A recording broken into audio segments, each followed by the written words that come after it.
Well, I guess I jumped ahead. First item is actually 5:30 PM joint meeting of the Finance Committee, Town Council, Town Moderator, Town Manager, Town Clerk, to review the town meeting motions and logistics. And before we get started, I just want to say we have a hard stop at 6:20 because we have a lot of firms coming in for interviews, so it's just stay on track. 6:20. Okay, that's excellent. You should do that at the beginning of every This was meeting. intended. Right. Thank you very much. It's like liberty debate. So, but if you wanna wait till 9:30, we can take up other stuff. But you all have met already, right? On the town meeting stuff? Yeah, so it shouldn't be too much we have to go. So I guess the main thing is to decide who is reading which motions. You want to start with the special or? Well, if I could suggest that if there's any questions on any of the motions, maybe just make sure that gets attention, because I don't want to go through them all methodically and find out there's a question on like the 28th one, and then we're bumping up against time. So Okay, if everyone reviewed the draft motions, there are, I think, two minor changes that one that has to be made and one that I would like to introduce. So I don't know if you want me to do that when they come up in order. no, or- you could do those now. Okay, so, one, I had on the extension of the sunset dates, which is the last article of the special. Of the 5 articles that are proposed for sunset, all of them, the remaining balances are expected to be fully utilized or close to it for the purposes the article was approved, except the unbudgeted personnel cost. At the time that was put in, one of the contingencies it was intended to cover was, well, I guess I'll put it a different way. The only thing that was intended to cover that remains unresolved is the dispatch union contract. We have carried in the FY26 budget the significant, we've carried an appropriate amount. So I don't think we're not gonna need anything close to the 82,000 that was appropriated. So I had reached out to the board earlier today to suggest maybe we only extend the sunset for a subset of that. Because I think it right now we haven't touched that. The 82,000 that was appropriated is exactly what's there today. So I don't like carrying forward 82,000 and tying that up if in fact we're not going to use anywhere close to that. So I just wanted to suggest we maybe reduce that carry forward. Can you do it under this article? As part of the motion? Yeah, And do you have a firm number? not a firm number. No, I just threw out 10,000 as like a, That's gonna be enough for retroactive? That's what I was going to ask. Yeah, Because I heard recently that it may not be settled before the end. correct. So we don't. Okay, well, maybe we could work on a number, but I don't think it's 82,000. Right. That's the point. So we don't need That the should be number, agreed by all. but that's something that I think maybe, it'll be this board making that motion. So maybe that's something where that we leave that issue to be resolved that night. We can work with Jenny on what would be an appropriate number. So okay. we'll address that then before the town meeting. Yeah, I mean, you could do the whole note. I don't really like the optics of No, it. I get it, yeah. So. Do you have to even do an amount?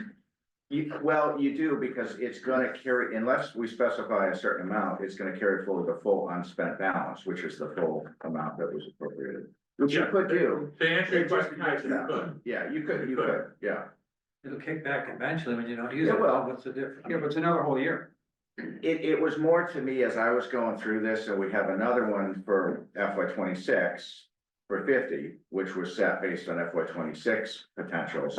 And I could just see a voter saying, geez, 50 plus 82, golly, that's a lot of money. We don't need that 82. We're But not- regardless, yeah. it doesn't have to be a full year. Once that contract is negotiated, complete, and the back pay is done, that money can revert back. It doesn't have to. I think that it, with all your good intentions on this one, from the point of view of the voters, It's just. I think this makes it too. Yeah. Okay. And we have to remind I mean, the ourselves, voters understand, I think, in principle anyway, every single what the point article, of the sunset clause is. Mhm. But once you get to cherry picking, Okay, all right. I don't think that's. also, we have to remember that no matter what the dollar amount named is, the presumption is that we don't spend to that. We spend to what the correct thing to spend Yes. to is. Yeah, So I'm with Casey on this one. okay, all right, that's done, over. The next one is something that we will have to do differently than was in the motion. So this is, if you refer to the annual town meeting motions, page 8, this is the ADU bylaw amendment. And this is a little nuanced as to the issue that we were just talking briefly with Casey about before you formally convened, which is the quantum of vote for the zoning amendment. Mhm. As you know, for forever, that was always 2/3 period. Then about 2 years ago, the state changed the law to say basically zoning amendments that have the effect of increasing the allowance for housing are a simple majority. All other zoning amendments remain at 2/3. So in town council's review of Article 25, they advised that because the bylaw amendment for ADU does two things. It creates a new accessory dwelling unit protected defined term and sets out standards to meet the state law. That is a simple majority vote. But our article also has a couple of changes to our existing special permit, namely adding a maximum square footage, and there's one or two other substantive things. That is a 2/3 vote. And you can't have a single, so I mean, I might think of it as, well, let's just call it all 2/3. You can't do that. The simple majority has to be a simple majority. So what town council is recommending is that we do 2 motions under that article. Under the article. And so she's drafted that, and that's what's before you. That was not part of what we had emailed out. That's something we just got in the last 2 hours, so. That's why we have an A and a B. Yeah, and it's not A or B, it's A and. B. Right. Yeah, A and B. yeah. That's all I've got. Sorry. Jason. Any questions from the FinCom on any It's all of the full articles bills here. that you want to Oh, discuss? good. I was trying to calculate it, so we can say that So you're not. the ADU thing was, Yeah, just if there's any questions. on our- 7/5 of the thing, and then we have 2, so what 7/5 of 2/3 was.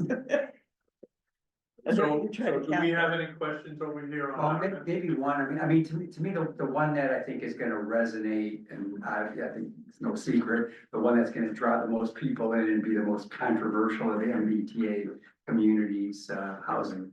And, on that one, I mean, the motion is very clear. And my question is kind of like, is it a 2/3, is it a simple majority? And how, Casey, from your perspective, is this conversation gonna be structured so it doesn't Well, devolve into interesting chaos? question, Jim, because just yesterday, I was in the, and somebody said to me, is that article 2/3, and in my blissful ignorance, is that 2/3 or simple majority? I said, oh, it's Yes. 2/3. So now I have to look at it again. It's majority. It's So simple. It's a majority. simple majority But Jim, because of the, But so what Casey's talking about, what Wendy had alluded to earlier, we sit always, FinCom chair, town manager, Jim, and Casey, and we go over this, and Jim, your second question is, also was discussed about, because, for instance, as an example, I use, people gonna wanna talk about how the state is giving us an unfunded mandate, whatever, however they want, the point is, though, that's not really anything germane, because it is a requirement, so to talk about it not being a requirement leaves Casey in a position of trying to explain why some things are, you can talk about, and other things just are kind of outside of what we're going over. So Casey, I mean, that's what Jim's really talking about, is that whole thing of how do you stop it from spreading out the stuff, like people saying, I thought 4 houses are gonna be built there. it's very complicated. And people are gonna get angry, which we don't want. That really is a killer in town meeting. If people can feel like they're being heard without being agreed with, but heard, and not being made fun of or anything, that's good. If people start to get angry and say things they shouldn't be saying, then it devolves into a free-for-all of people being ugly. And some of the stuff on Facebook has been kind of ugly. I have to admit, so it's gonna be a challenge. Well, one of the things you always do very well, Casey, and I remember that from many town meetings, you have a way, after the conversation happens, people are, you always away go, does anybody have anything new to add? That's just perfect. Yeah. Yeah. I don't know if that's gonna work this time. Problem with this is there's so much stuff that people want Oh, to say. of course. And again, part of that stuff really won't be directly germane to what's in front of them, but Yeah. they'll relate it to this and they'll want to talk about it. And it'll be day one, this will Yes. be day one. It's the first thing first thing out of the box. Baby. Sets the tone. So we open, So that's why we open opened it right to pickleball. We open, It's 7 o'clock. at least give some people something good to feel. We open with the annual. Open with the annual, I will need a list of anybody who wants to give reports, blah, blah, blah, because we do that at the annual. Unless you wanna change that, because it's a little bit, the way that things organized this year is a little bit different from the way we, You know, Done it in the you may, past. you may wanna take that up when we reconvene the annual, not start the, I mean, there's, It might be better to let the reports go first because of stragglers coming in. that's what we do, that's what we have always done, is, we just, we do Article 1 and say it's the election, and then we go on. And usually it's just right before the line item budget that the fun and games stops, and we recess the annual and open up the special, and once we finish the special, then we go back and pick up the annual. So it's pretty seamless. I think people are used to it, but this is a little bit different because we've got, well, maybe not. well, I think we should consider which, No, it's How okay. quickly? It's okay. That'll work. That'll work. And then the problem is if the discussion on the overlay gets really, really long, then we won't get anything much done. So we really need to do what we can to kind of rein that in. I'm saying helpfully. We need to rein this in a little bit. So how much time is an appropriate amount of time, would you say? Well, actually, because I really honestly believe that what people are gonna say, they've already said it so many There's been times multiple opportunities, yeah. that it's really, nothing's gonna be new under the sun. So once everybody's had a chance to make each point that has come up, Mhm. it gets to be repetitive, which is where we come in with, does anybody have anything new to offer on this? Because we've already heard all these other things on both sides of it. And, it's not enhancing the discussion to just keep repeating the same thing over and over again. So I'll try it. I mean, and if they get really ornery and nasty, I'll just call them out of order. I mean, what else can I do? But, so we'll do the first two articles on the annual and then go to the special. right. Right. Now, I guess you're all aware that there's a group of people who wants to have a paper ballot. I made this suggestion based on, excuse me, a number of people contacting me directly because of the hateful comments on Facebook and their fear of not wanting to vote and have their vote seen in public. I just met a fellow today on my walk. His wife will not vote unless it's a private ballot because she's afraid of, Retribution, pretty much. retribution is. They were the word convinced, they choice. were on board with the group, and then after the meeting that Wendy did the other night, they have been Yeah. enlightened and realized the appropriate vote, and they don't want everybody to know this, so. Well, I had an email from someone today, and I won't mention him, wanting to know, how do we move to have a paper ballot? Well, it's real simple. I move we have a paper ballot. That's a legal motion. There's nothing I can do about that. It's just a legal motion. And It's gonna it's get 2/3 vote though, right, after discussion? why? To have the paper. To have the big. I believe that's what it was, What was town? Well, I'll have to check it, but I don't We, think so. we have a Yeah, description. I know, we have. you know, we had that with the school years ago. but. I will definitely double check that. I Because have a remember lot of we had a things to vigorous check. discussion And I on the have to motion look at then. the new town meeting time too, because I, I just did that. Yes, we have something, that was from town council, wasn't it? Yeah, it was. We got an Yeah. opinion. So we have an opinion from town council, so we. and what should is the follow- opinion? We should follow town council's It opinion, just you should lays have out that the opinion, steps, yeah. you should have that. I don't opinion. have You anything. should have that opinion. No, she doesn't, she needs it. No, she needs it. Okay. So the motion is, at the start of the meeting, the moderator can inform the voters that a motion for a secret ballot has been made and vote on it then. Or, We call it paper ballot. Not a secret. okay, well, shoot. No, I know, she used the word Yeah. secret. Yeah. Or after someone has made a main motion to approve Article X, any town meeting member may offer a motion to take a vote by paper ballot. I move that the motion under Article X be voted by paper ballot. The motion is seconded, it's debatable and requires a majority vote to pass. Yes, I The think it was moderator will 2/3. announce the results of this procedural vote.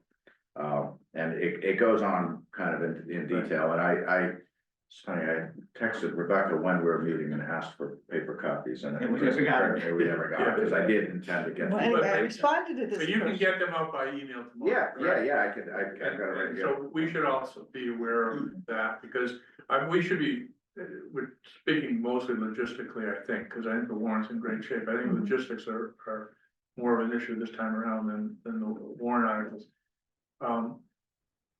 In our discussions, I take it that we're planning for the eventuality of a paper Mhm. ballot, which has its own ifs, ands, or buts attached to it. I don't think we should plan to do it, but I think we should. be You have to prepared. be, you have to be prepared. ready, Well, because okay. if it got moved and passed and we weren't ready, then, Right. then we've got a real That's what pickle. I'm So, saying, I right, just don't well, wanna- I use the term plan, exactly, yeah, we should be Be prepared. prepared for it, we need to have a ballot available and pencils or Yeah, whatever. Prepared, plan for, yes. I mean, I've seen Now, some I just was- have a yes and a no and rip it in half. Yes, Right, I've seen it. right. Then you have to Well- write it on No. pencils. Actually, we had this discussion the other day and nobody felt that that was necessary. Everybody thought, uh, this is open for discussion. Everybody thought you just have ballot that says yes or no and a pencil. You circle one and you put it in the box. Okay. That means you can't vote twice. You circled one If and you're you at put the it in the desk, box. somebody could pick up your discard. Yeah, so it's just, Oh, I've. okay. And then you don't have to worry about counting how many people were in the. Early enough. In any event, we have That's something for. right, that's for something for the town clerk to pick up. But I, We should all be aware of town Right. council's advice, but Jim has to do it correctly. And you should let us be aware of it so that we. Yes. Yeah, so the plan, we have 1,000 pencils. I have enough ballots for people to be able to vote. We have stamps for people, back of people's hands to prove that they have voted. And also we have receipts, so when you check in, everyone now has to have a receipt with them, because the only way I can produce a second check-in list without taking hours is everyone's gonna have a receipt with their name on it when you check in. Don't lose that receipt, otherwise you don't get to vote. And so you have to hand that in to get your ballot. And where will the ballots be distributed? I'm gonna have rows of Stations. So multiple the same stations. place where you checked in? No, I'll put it right up front so people can come up to it. So we'll make it, there'll be more rows available, so it'll be. Luckily, it's a large room, so we have plenty of. So would they So does get it the require- ballots after the decision's made to do a Yes. paper ballot, not at the time they check? So every single person will have to get out of their seat and walk to. Yes, and Yes. it will take at least an hour. So what I Right, it'll take responded some to time. this person who asked me about it, Jay, as I said, it's just a motion. Anybody can make the motion to have a paper ballot, I said, but if you've stood up and addressed the issue, exactly what are you hiding from? Well, we're not, As we said, people are afraid of there are retribution. people, you have, Well, if you stood up and talked about it, you're gonna get retribution They anyway. won't stand up and talk, they're just there to vote one way or the other, right? Oh, I see, they're gonna sit there. They're not gonna sit silent. there and discuss it, they're just there to yeah, vote. there Which is the were, majority of people, not the majority of Yeah. people stand up and comment. Right, Yeah, well, that's exactly true, right, that's yeah. very true. All right, so you have a plan? So the other question, Jim had that he followed up with town council later in the week, just in the last day or two was. Let's say it goes that way and he and his people are counting the votes. Can, the moderator go forward with other articles while that goes on? The answer is really no. Yeah. That until the vote is counted and the result is announced, we're kind of. Stuck on that article. Article 1, so. And we still think it's a good idea to do this first, if that's, I mean, that's really gonna I do. take the momentum out of the whole town meeting. This is what people care about. If there's this many people this passionate, I think you give them the opportunity. Right. But then what happens after that, which is the bad part, is that a lot of people just get up and walk out. Yeah, I know, that's.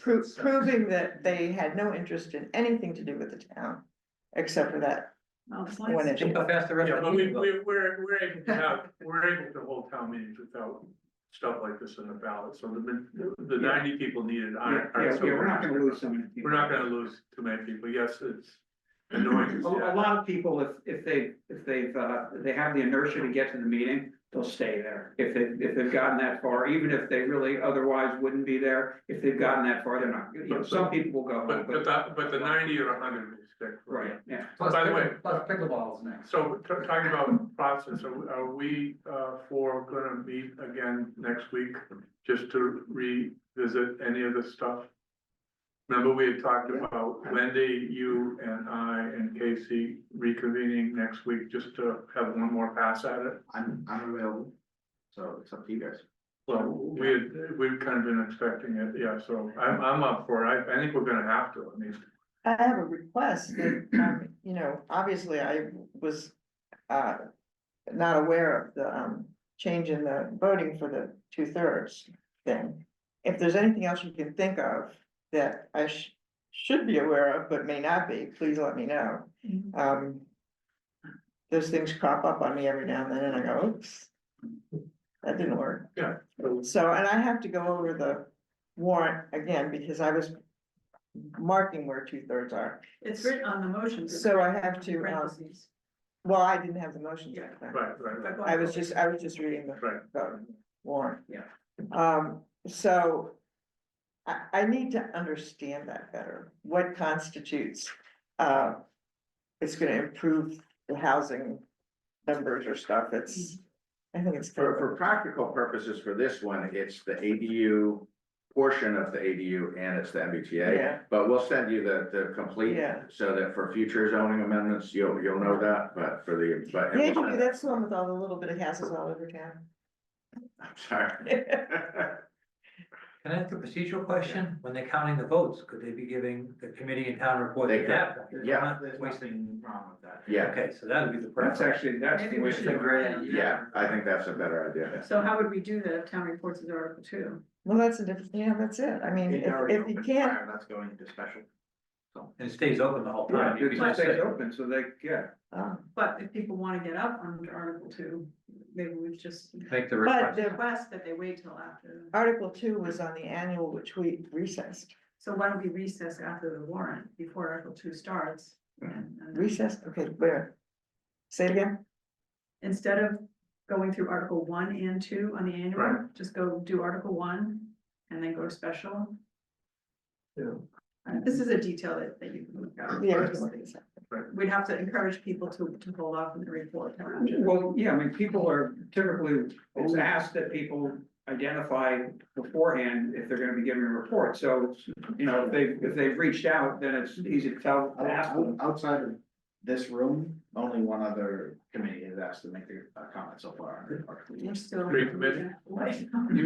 You would probably have to do it after Article Perhaps I'm 2 not to go to special, understanding. so that it's Oh, open. but there is no Article 2 on the special town meeting. So if we recess the annual town meeting after 1, we never get to Article 2. So we have no Article 2 on the special town meeting to call on Right, reporters. Jim's saying we'll just reach out to the people and ask them to wait till. While the votes are. being done. No, Not- right, so can they do, when we're counting the votes, do we have to recess the special and go back to the annual in order to do Article 2? Well, given that they said we can't move on We can't do anything. after the vote, until the vote's counted, We can't- I don't think we can't can take any recess. Action. Okay, then I don't see how we logistically can, But if it'll be open, it stays open for the whole town meeting, right? Yeah. Article 2? We never got to Article 2 when we opened the town meeting, that's what I'm saying. If And we we recessed moved it- Beyond that, we've already said, okay, let's do Article 2. right? And then that stays open for all of the special and all of the annual, right? No, it's only on the No, annual. it's just All on, right, so yeah, we just, just So, spent 10 so minutes. it is up to the moderator to allow people to speak. So the moderator can absolutely allow anyone to speak on the floor of town meeting while we're waiting around counting. I think there's nothing wrong, there's nothing illegal about the moderator saying, Angus, you have the mic if you'd like. You know, it's a slippery slope, no. because it's clear that the only business that can come before town meeting is what's on the warrant. Right. And if we're going through article by article, we are adhering to that Right, exactly, rule. If I just recognize somebody to speak, yeah, it's right. a slippery slope. no, you're I right, mean, you're it's just, No. so what's to keep them from just standing up and making some sort of a impassioned speech about Mill Pond? Yeah. All right, let's stick with the Right, plan. right. Article 2 is on the annual, it stays on the annual, Yeah, and just we have won't to take it up after we vote. Entertain people while the vote's being counted. Well, we could. And we're gonna do a good job with shadow puppets. Oh, sure. All right, any other concerns about, Dennis, you had something? I just had a quick question, and probably get to it when we go through these things, but, do we have an idea of what the extra cost is for the snow and ice removal? We do, yeah, it was about $1,600, so the, above what had been in the booklet. So the draft motion for special town meeting is the actual number as of reflecting the information we got on Monday from Katie. Yes, we have received, well, actually, after payroll, is journals, then I should have the truth. I have the truth. I haven't looked at what was submitted. Okay, so I took the amount, the prior amount, and I added to the penny the amount that we got on Monday, and I knew that that might not be the penny, but that's what's in here, the And 83,628. I remind everybody, in May, we start being able to do the transfer of funds, so if we're off by a little bit, we can just, Yeah. in May, cover it then. We can cover it other than just through this article, we don't have to be through there. okay, any other questions on articles before we figure out motions? Okay, so let's start with the annual. Article 3.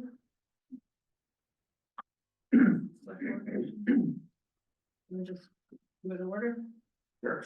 All right, Rick, is Article 3, Okay.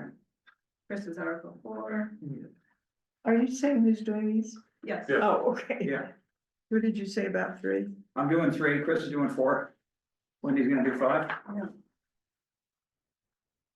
And you remember procedurally about the transfer, if it doesn't pass, we gotta amend the budget to raise that money. Mhm. And that goes for both the school stabilization and the pension stabilization. Okay, That's why you presented it first. Exactly. So Rick, I have Rick, Wendy, Chris for 1, 2, and 3. No, Rick, Chris, Wendy. all right, 3, sorry. 4, and 5. Article 6 is not gonna be a motion, right? So do we have to pass over that, or what's the procedure? Just think about Article 1 and Article Just 2. move no action? No action. All right, so. Who wants to do that? Rick? Sure. All right, Chris, wanna do the water budget? Oh, no, that's You gonna don't, you be, don't need to make a motion, for 1, 2, and 6. You don't need to take no action. Okay. So it's just, yeah, if nobody stands up to make a motion, because anybody in the audience could stand up and, not the audience. So the answer is no motion, no motion. so On Bob, which? you're- Article 6. 7, is that right? Bob's gonna. I assume somebody from. Okay, I'll have to say water department. Yeah. I'll confirm. Okay, Yeah, Jim, after you do this, would it make sense to email this out with the names of the people who are making motions? Yes, you're all having a private conversation up there and I'm having a hard time. all right, Article Oh, 8 is also the water department or water commissioners. Okay. Article 9 will be Rick. 10 is Chris. 11 is me.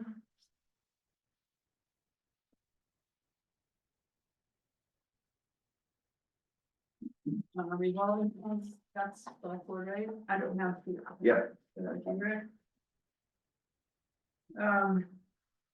CPC, that would be somebody from the CPC. Article 13 is someone from the CPC.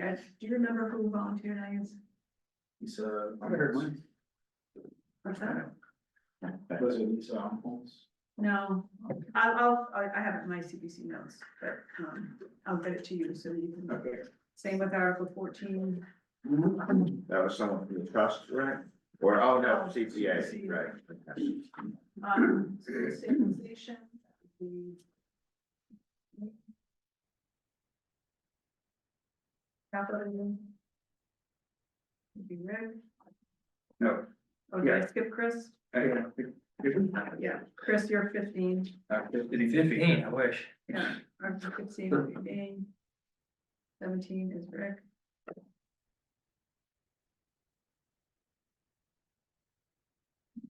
Article 18, that's Butch, right?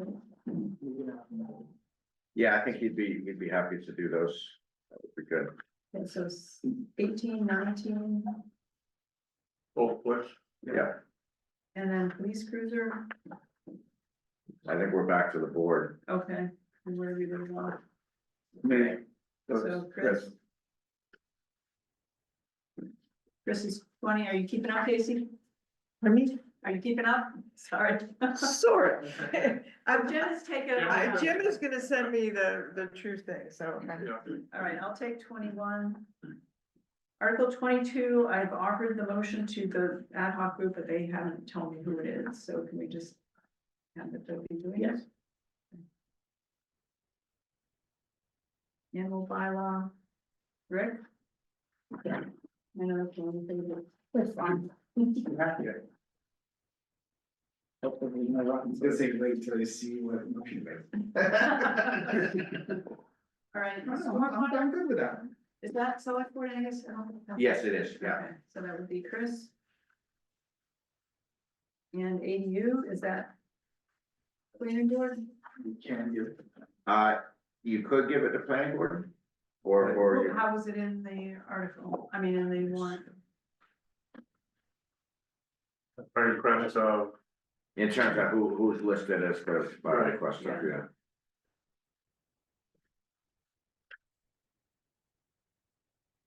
Planning board, And can you just scroll back to stormwater? Was that select board or is that planning board? stormwater was select board, because that's a general bylaw. All right. So planning board is 25, both motions, planning board. yeah. Do And they know the ground rules now? They It'll understand? have to be. No, but they meet on Tuesday, Yeah. they have a special meeting coming up on Tuesday, so we can send them something tomorrow to make sure they, are aware of the procedural need for two motions. floodplain, we got select board, can you spell it? Okay. That's fine.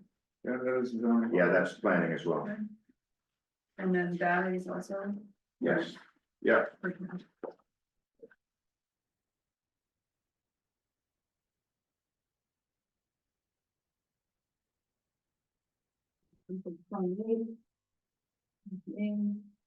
These are all actually the assessors. Yeah, all three of these were by request of the sessions. 29. Assessors. 30. When we have the meeting up on the screen, you'll have the motion showing, it'll also show the requirement to show majority or. Yep, yeah, Well, it'll have the warrant article language with the requirement. With the requirements, right, that, what I'm getting at is it'd be nice. Did you say Article 28 was brought by the abutters? The assessors. Assessors. That didn't seem. You never know anymore. I know. but we didn't talk about it, no. Okay, so you'll, it'll be one or the other with, It'll be the same. the as it biggest was, thing is, yeah. I like, it's nice to show Yeah. what both require. Yeah, and Casey, said she was fine with things like, having like a photo or something like with the Garden Street Fire Station or the Park and Rec building, like just to have a little, but like not an extra slide, but on the same slide, Mhm. just so that for some. Like a reason- decoration. Decoration, so. So would it be better to have the article on the slide and instead of the motion? That way. That's people- what it is on the That's, slide. that's what Jim was saying, it's whatever we did in the fall, No, we don't want the motion on the slide. Okay. I okay, approve just the that might article. change. Okay, all right, all right. You know, I don't wanna give the, voters Tie their hands. the impression that everything in town meeting was set before they Right, even right, 'cause got. a motion can actually be something different than what we Right, think it is. and in theoretically. fact, a voter can stand up and vote, move to amend or whatever, so the motions are more fluid. Mhm. And we have to keep it that way. And by seeing the Yeah. warrant article, people can know how, what room they can, what framework they have to operate. in. Right, right. Good. And if it's unclear, that's my job, to say, That's why you're you there. know, this is not under the purview of the article. All right, special town meeting, Article 1, are we doing planning, we'll do that?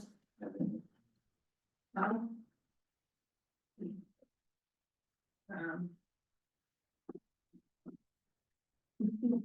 I don't know. I mean, is it up to us or? Well, anyone can make the motion, so it's actually not up to you, it's whoever makes the motion, All right. so it's whoever gets there first. So even if we're assigning people here, somebody else can make the motion? Again, we're doing this as a tradition, and people follow it, but, I mean, Rob could get up and give every motion if he Right, wanted. so this is by request of the planning board. So the planning board should make. the But motion. my understanding was that there is a planning board member that was willing to speak to this issue too, so I don't know if you. Well, I think she's more concerned Yeah. about the perception versus how the Sure. meetings went and the spin. Well, and there is- particularly this issue of the form of bylaw, but I think that's gonna be resolved after Tuesday, because the So can we plan. hold off on deciding? I think that's Say smart, it's yours. because if they, if Yeah, okay, that ends up being an TBD. issue, that's a big distraction. Okay. all right. So Article 2 would be Doug from CPC. Doug me. I'm punishing him. I'm due with the- That's a good one. That's a win-win.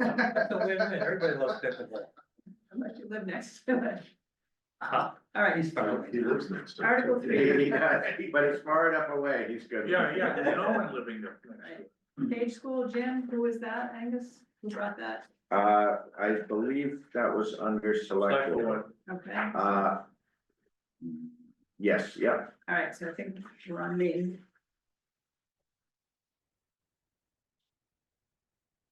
Okay, Article 4, that's select board as well. oh, hey, one thing, just briefly on this, I did, so I think I mentioned to everyone, we got the $72,000 grant, the community compact grant. It does say very clearly in the letter that receipt of the grant is contingent on compliance with the MBTA communities. So my prior advice to the board had been to continue to appropriate the full amount rather than the net amount in case we fall out of compliance. However, we just signed the contract today for the grant, and I reached out to that agency and I explained the situation. And I said, we've got a bylaw proposed, but if it doesn't pass, would we have, or if it doesn't, if we're not compliant by December 31st, would we have to reimburse the state? And his answer was no. They're awarding the grant based on both the fact we have interim compliance and that we have represented our intent to be in compliance. So he said there is no clawback.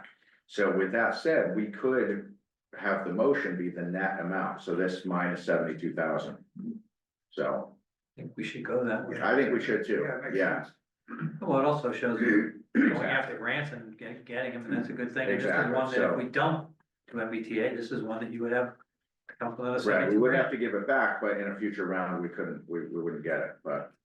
So this amount, the 139,292 will be minus 72,000. Cool. Okay, well done, Vic. All right, so Rick, that's you. Yeah. So would anybody be, Feel speaking to that during the MBTA article? Just as It's a good thought. a tangible example of. Yeah, the meeting on Tuesday, I had put the planning board meeting just the other night, I had put together kind of a summary of the grant implications and with some dollars, with some tax impact, like tax rate impacts of like, if we hadn't gotten the Middle Street Bridge grant, if we hadn't gotten the lands grant for Sawmill Brook, how it would actually have affected people's tax rate. And I think, I mean, you guys were in the audience, was that effective? Yeah, Yeah, so I would expect to have similar, make similar points during the discussion. I do think specifically saying, an article coming up. Yeah, and I did, on Tuesday, I mentioned that this grant specifically, so yeah, I'll definitely make that point, yeah. Okay, public Well, safety. yeah, but that would be a for instance if, because Right. it's not, it's no longer relevant. in Right. that Right. It's not at risk. But it's Right. relevant because it has the criteria specifically. It's an example, you know, it's a great example. Yeah, Right, Article 5, is that select board? yes. Yes, Right, so that's Chris. But I do think where, you know, whether this one or some of the others where Brian's been like the prime mover and he's a resident, I think it'd be great to have him make some I think motions. both next, yeah. Maybe the public safety complex, maybe 5. Yeah. And we'll be good with that. Yeah, he'll be good with that. Yeah, I was gonna say, we can't force anybody to make a motion against their will. But then he has to actually do the work too. All right, what about Article 7? Is that? Where did we on 6? Where did we end up? Chris? I want that one. Okay, Wait, 6, I thought that was Brian. no, no, 5. 5, Oh, 5 is. I thought you said the next, I thought you I, said. I, Public I know, I was, yeah, public safety. It's Public kind of safety, shepherded just that one. Okay, Who's Article 4? 4 was Rick. Rick. yes. All right, Article 7, Coffin Street culverts. Butch, Okay. The Lucas device, that could be Dave Evans if he's gonna be there. we can ask him. That would be nice, that would be nice. If he's not, then maybe Ben. He's there.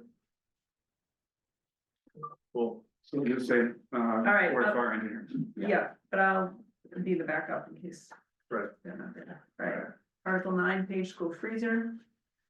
That, Brian? Select board, Not really, no, I mean, that's a need that arose from the school, it's not, you know. All right, I'll something do that Brian's- one. Page school rear entry enclosures. That was Brian. If you want. Yeah.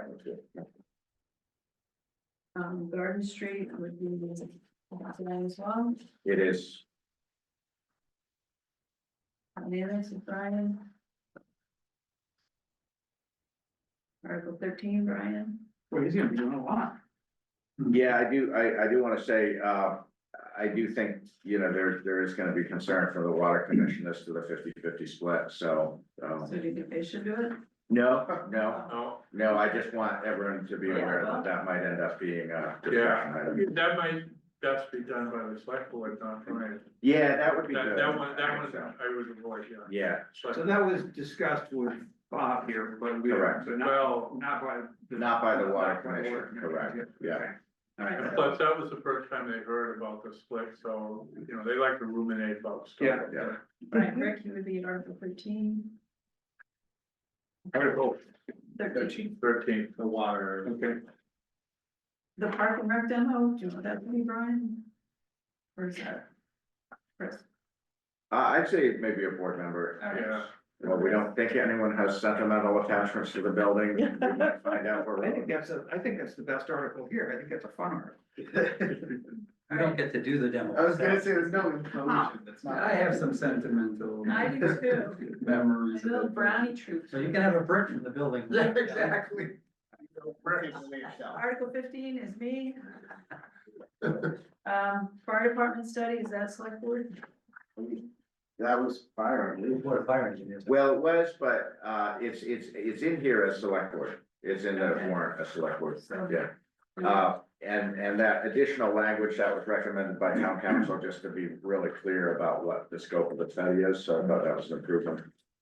Get one off of the fire engineer, see how. Well, we just don't know if any of them are gonna be there. Okay. Those from there. Right. We would be on budgeting personnel. Chris, and then snow and ice, is that what? Sure. And then sunset harvest would be. That's it, right? That's been, symbolic if you give Rick a sunset club. I'll trade. Oh, look at that, it's only 9:30. Oh, and the wishful thinking. Going so smoothly. But we are starting at 6, right? So Yeah. even if it takes an hour discussion, an hour to vote, we're at 8 o'clock. So, and Yeah, half the people that's- go, we can move right through it. We'll be up 8:30. But it's 2/3 for the paper ballot? No, it's a simple majority to decide to do a paper ballot. Oh, okay. Just a regular motion. And the funny thing is, when we did it for the high school vote like 20 years ago, the discussion on the paper ballot took almost as much time as that, you know. Yeah, but luckily, we've got someone who's gonna be all over it, so it will be run the way Jim sets it up. Well, there may be No pressure. interest in the people that are opposing the bylaw to prevent a paper ballot, so. You know, Right. Sure, yeah, it may not pass, right, but once it, the discussion of how to do a paper ballot should be that should be something, on. that should not be I something think that there'll we be a lot of entertain. people That's- who want. You know, to take contribution on. to fix the Sometimes way they- of voting is a valid motion to fix but it's up to the moderator and the tellers and people to do it. Right, right, So the town doesn't instruct how that has to get done. They just say they want to pick a ballot. exactly, So, exactly. All right, anything else? Yeah, and one other logistical question. Yeah. Does, if we need a second night, when and where will that be? Same place on Wednesday, When's, yeah, same time. So do we have a hard stop? We had talked about that before in terms of the time of night on Monday. I think that would be useful. we don't have one unless somebody makes a motion to limit debate. Well, internally, can we agree on what's, I don't Well- think we should go to midnight again. If, I won't be there.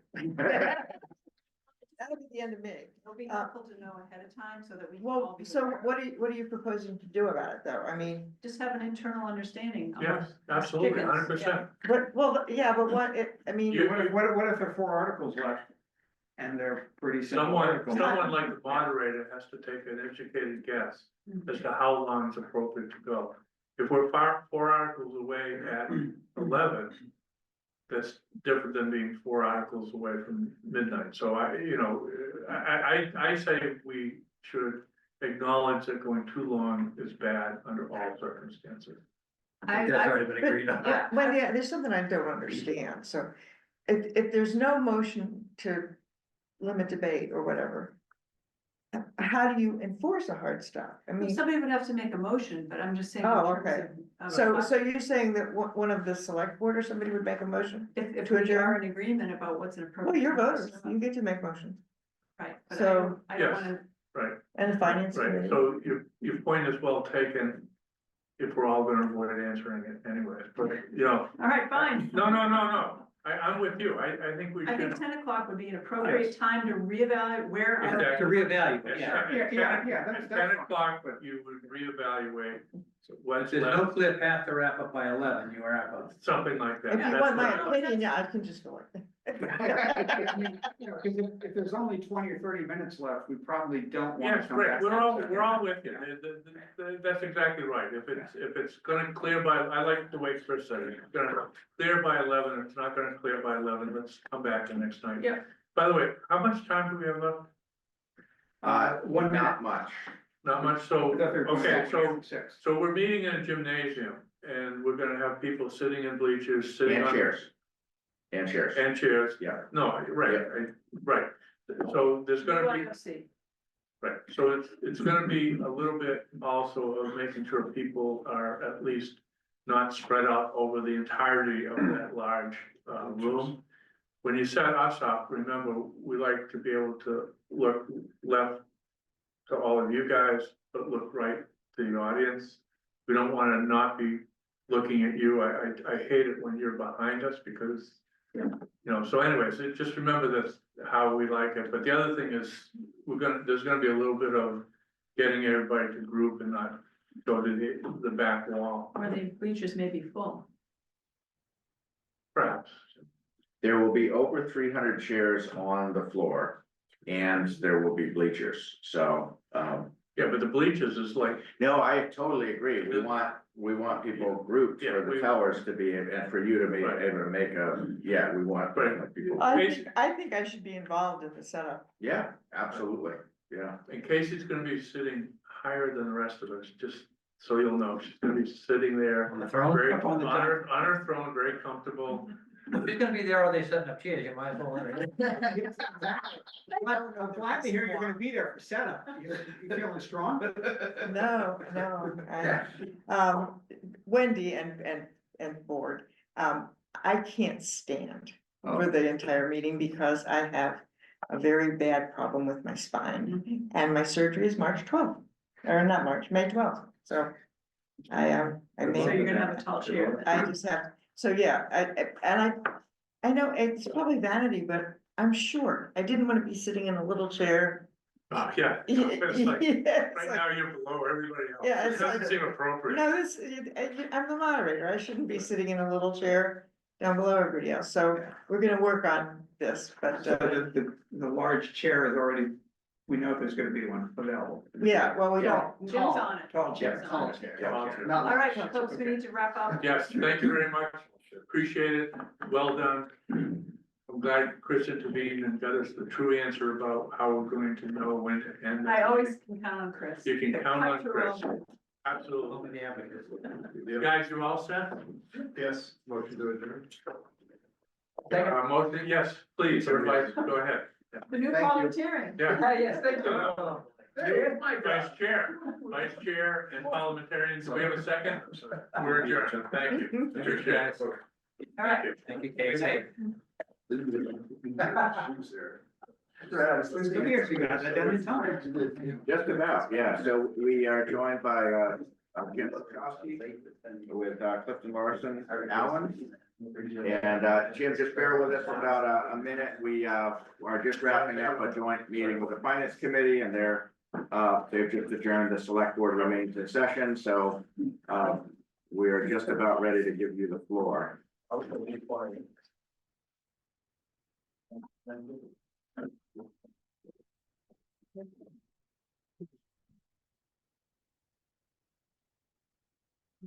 So, yeah, Jim, welcome. I know we spoke on Zoom a few weeks ago.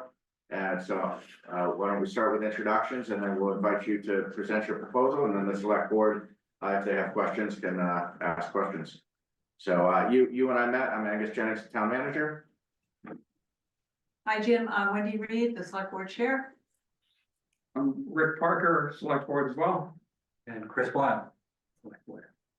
And we're also joined by Jenny Walsh, our town accountant, and Jim Blatchford, our town clerk.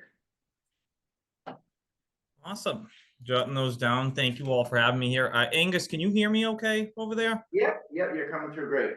Awesome. Okay. So thank you all for having me here to present this opportunity. Quite excited to be here. Before I present here, I'll just give a brief introduction. My name is Jim Petrowski. I am an engagement principal out of CLA State and Local Government Practice in Andover, Massachusetts.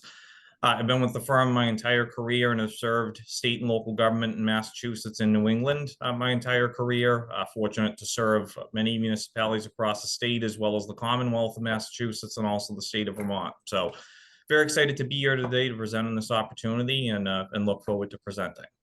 So Angus, I do have a slide deck prepared. I figured I could just go through. If I can go ahead and share my screen, would that work? Yeah, I'm gonna make you host, but just be sure that before you leave the meeting, that I have to reclaim host, otherwise you'll shut down the meeting. But right now you're the host, so you have the reins. Awesome, thank you very much. So I'm gonna go ahead and share my screen, and could you please let me know if you can see the slide that says Town of West Newbury? Yeah, we sure can. Awesome. Okay. And just before I get into it, is there any sort of time limit on the presentation or preferred time? We do have another interview scheduled in 16 minutes. So Okay. you could, yeah. Great. I will go ahead and get into it then. Okay. So I'll just be going over the items on this agenda here as far as introducing CLA. I'll get into it a little bit as far as our government practice, both national and local. We'll give some insights as far as how we establish a successful transition, talk about some other services for a value add that we could provide a town, and then wrap with some concluding factors and get into questions. Okay. So to start with, really providing who CLA is and providing this insight, we're a national firm, and I'd start with the mission as far as CLA is established to create opportunities. And that's not just for our clients, where we employ approximately 9,000 professionals. We've served over 200,000 clients.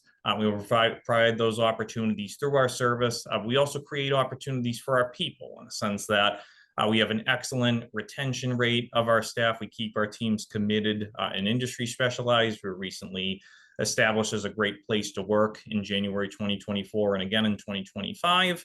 And our turnover rate has been excellent, around 89%, which is excellent for the industry as a whole. And we also create opportunities for our communities where our CLA Foundation, since its establishment, we've provided or raised and granted over $11 million. So that's really us at a very high level. As far as our promise, again, we want to create opportunities.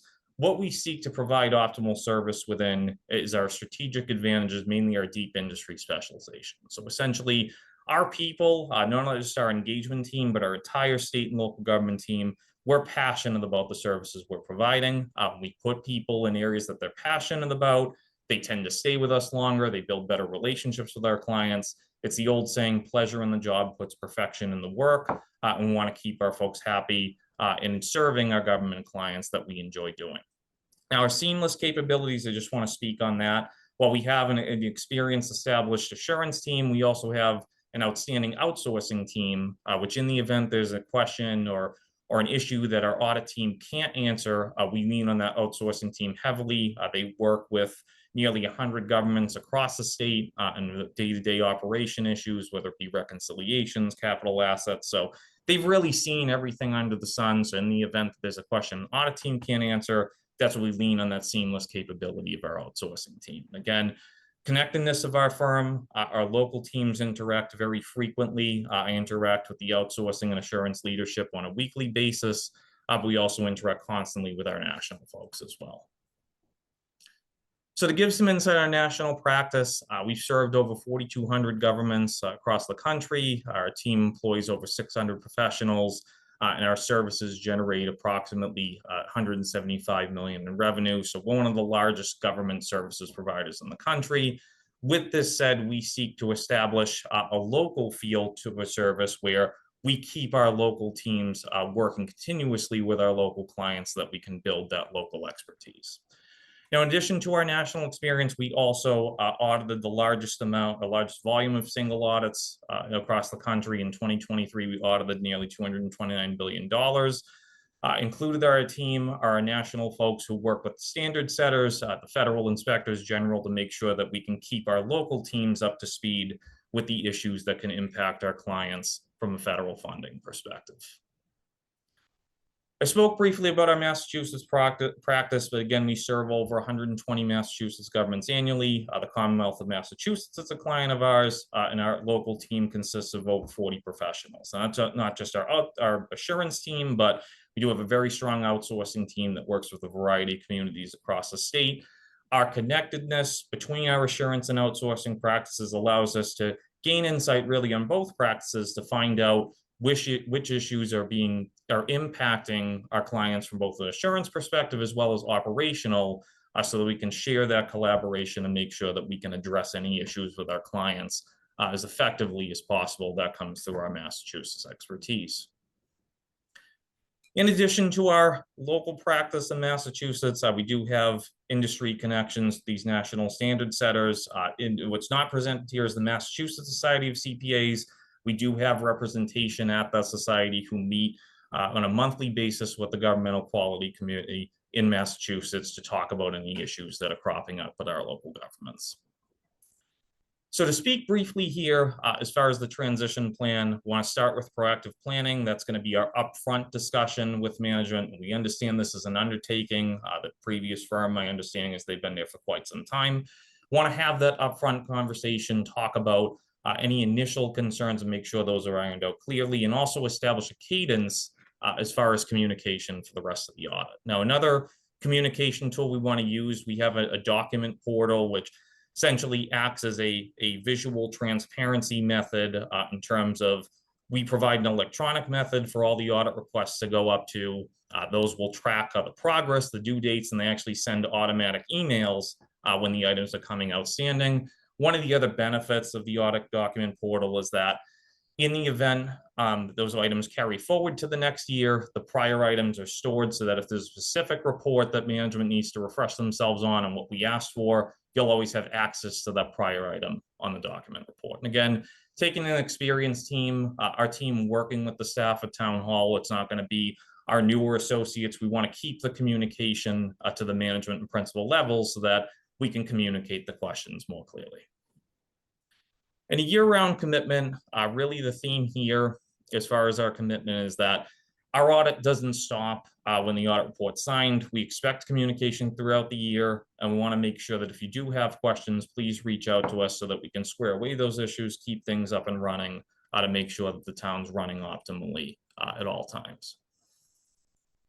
And in addition to our assurance services provided in our proposal, we do offer a variety of other services. I know I alluded to our outsourcing. One of the areas we also work with frequently is cybersecurity. So in addition to the work we have to do in the audit to identify any cybersecurity risks, we do offer penetration testing, vulnerability assessments of networks in the event that would be of interest or concern to the town. It's other items we can provide in addition to the many services here. So as far as the choice here, really, the biggest piece is our team. It's experienced people. We all work in Massachusetts. We're local, we're accessible. We can work with the town as providing the flexibility for on-site work or a hybrid work approach.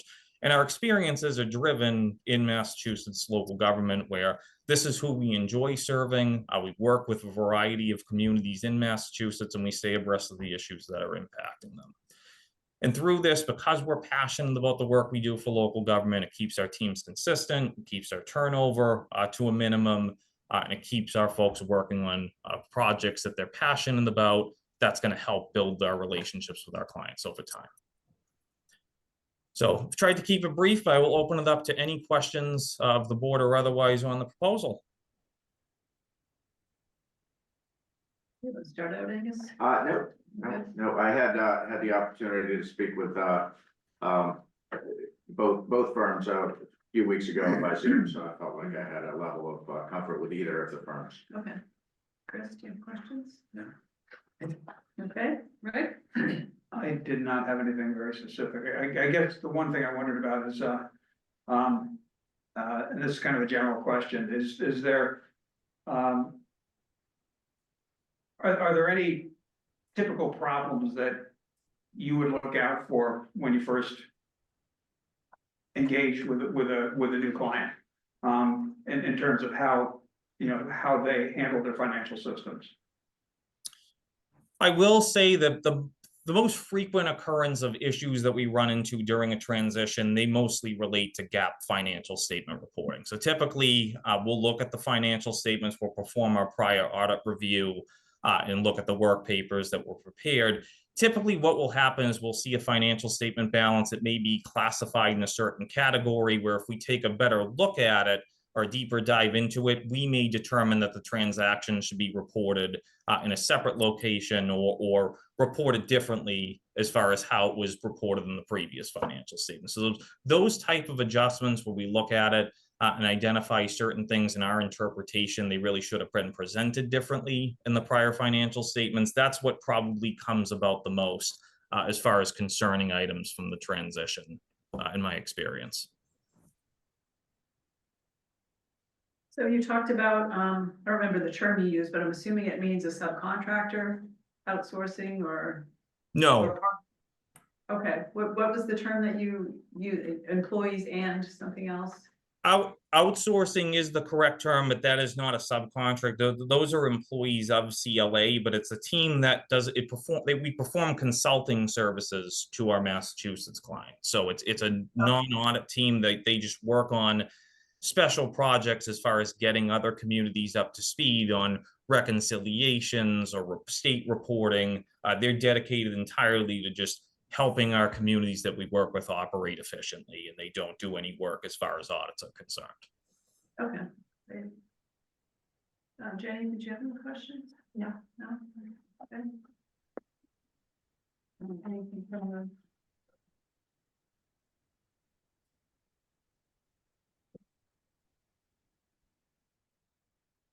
You want me to speak to process from here? Sure. So the board is conducting interviews tonight with the firms, and at a subsequent meeting, they will be voting their selection. So that's expected to happen before town meeting, so that the appropriate amount is carried in the budget. The proposed budget carries an amount that would cover either of the proposals received. But the expectation is they'll, after tonight's meeting, at their next meeting, they would, vote a selection, so. All right, thank you, Jim. Jim, just briefly before you jump off, we did get some really good news today. That Standard & Poor's did reaffirm our AAA bond rating. So that's hot off the press. So we're very pleased about that. Happy to hear. Thanks. Great. All right, thank you, Jim. Appreciate your time. All right, and I Thank think we you. already reclaimed hosts, so I think so we're good. Awesome. Thanks, everybody. Nice to meet you All all. right, thanks. Thank you very much. We'll be back in touch. Okay. Thank you.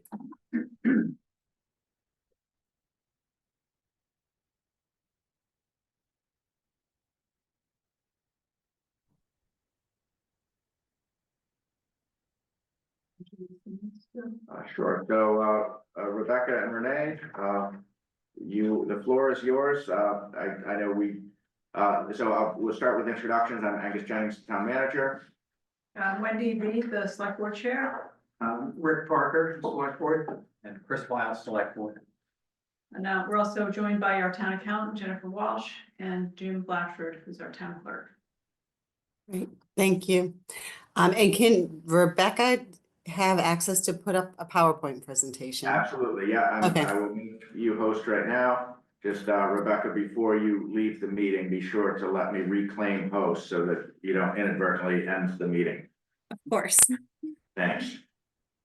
I'll start by saying congratulations. I saw the S&P report come out today. I was like, "Ooh, what timing?" I'm curious, Renee, did you see that because you were on our website, or did that kind of come across the news wire for you? I was on your website. Oh, all right. Preparing, that's all. So while Rebecca gets that up, I'll start. You'll see we have a brief PowerPoint presentation prepared. I'm going to start with just a few introductions, and then we're going to give you a brief overview of our company. It's sort of worth doing at this point because we've had a few mergers going on this year. My name's Renee Davis. Formerly with Powers and Sullivan, I have been doing government audit work in Massachusetts for the past 30 years. It is really all I've done in my professional career.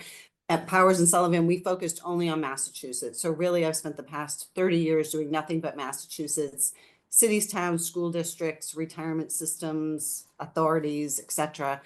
So really, it's been the focus. I do an awful lot of speaking at the Mass Treasurer Collectors Association, the Mass Municipal Accountants and Auditors Association. So we're involved quite a bit with training with the Department of Revenue, Division of Local Services. We work closely with them to make sure that we can stay up to date and be prepared to provide the best audit services we can for Massachusetts local governments. And Rebecca? My name is Rebecca Gamsby. I am a director now with CBIZ CPAs. I have been working in municipal auditing my 14-year career now. I've been solely focused the past 7 years in Massachusetts, but prior to that, I did audit local governments out of New Hampshire and Vermont, as well as Massachusetts. The rest of our team that we presented on this slide is Sarah Holland, who is also a CPA. She would be our audit manager. And we have also included Bill Sawicki on here, who is a director. He is part of our national quality control team. Now, the quality control team is subject to potentially change, but we wanted to have a representative to show you as part of our team. And what the next few slides are going to do, we're going to talk a little bit about our history because we've had some changes in the past few years. I started my government career working for Powers and Sullivan. I worked for them for 29 years.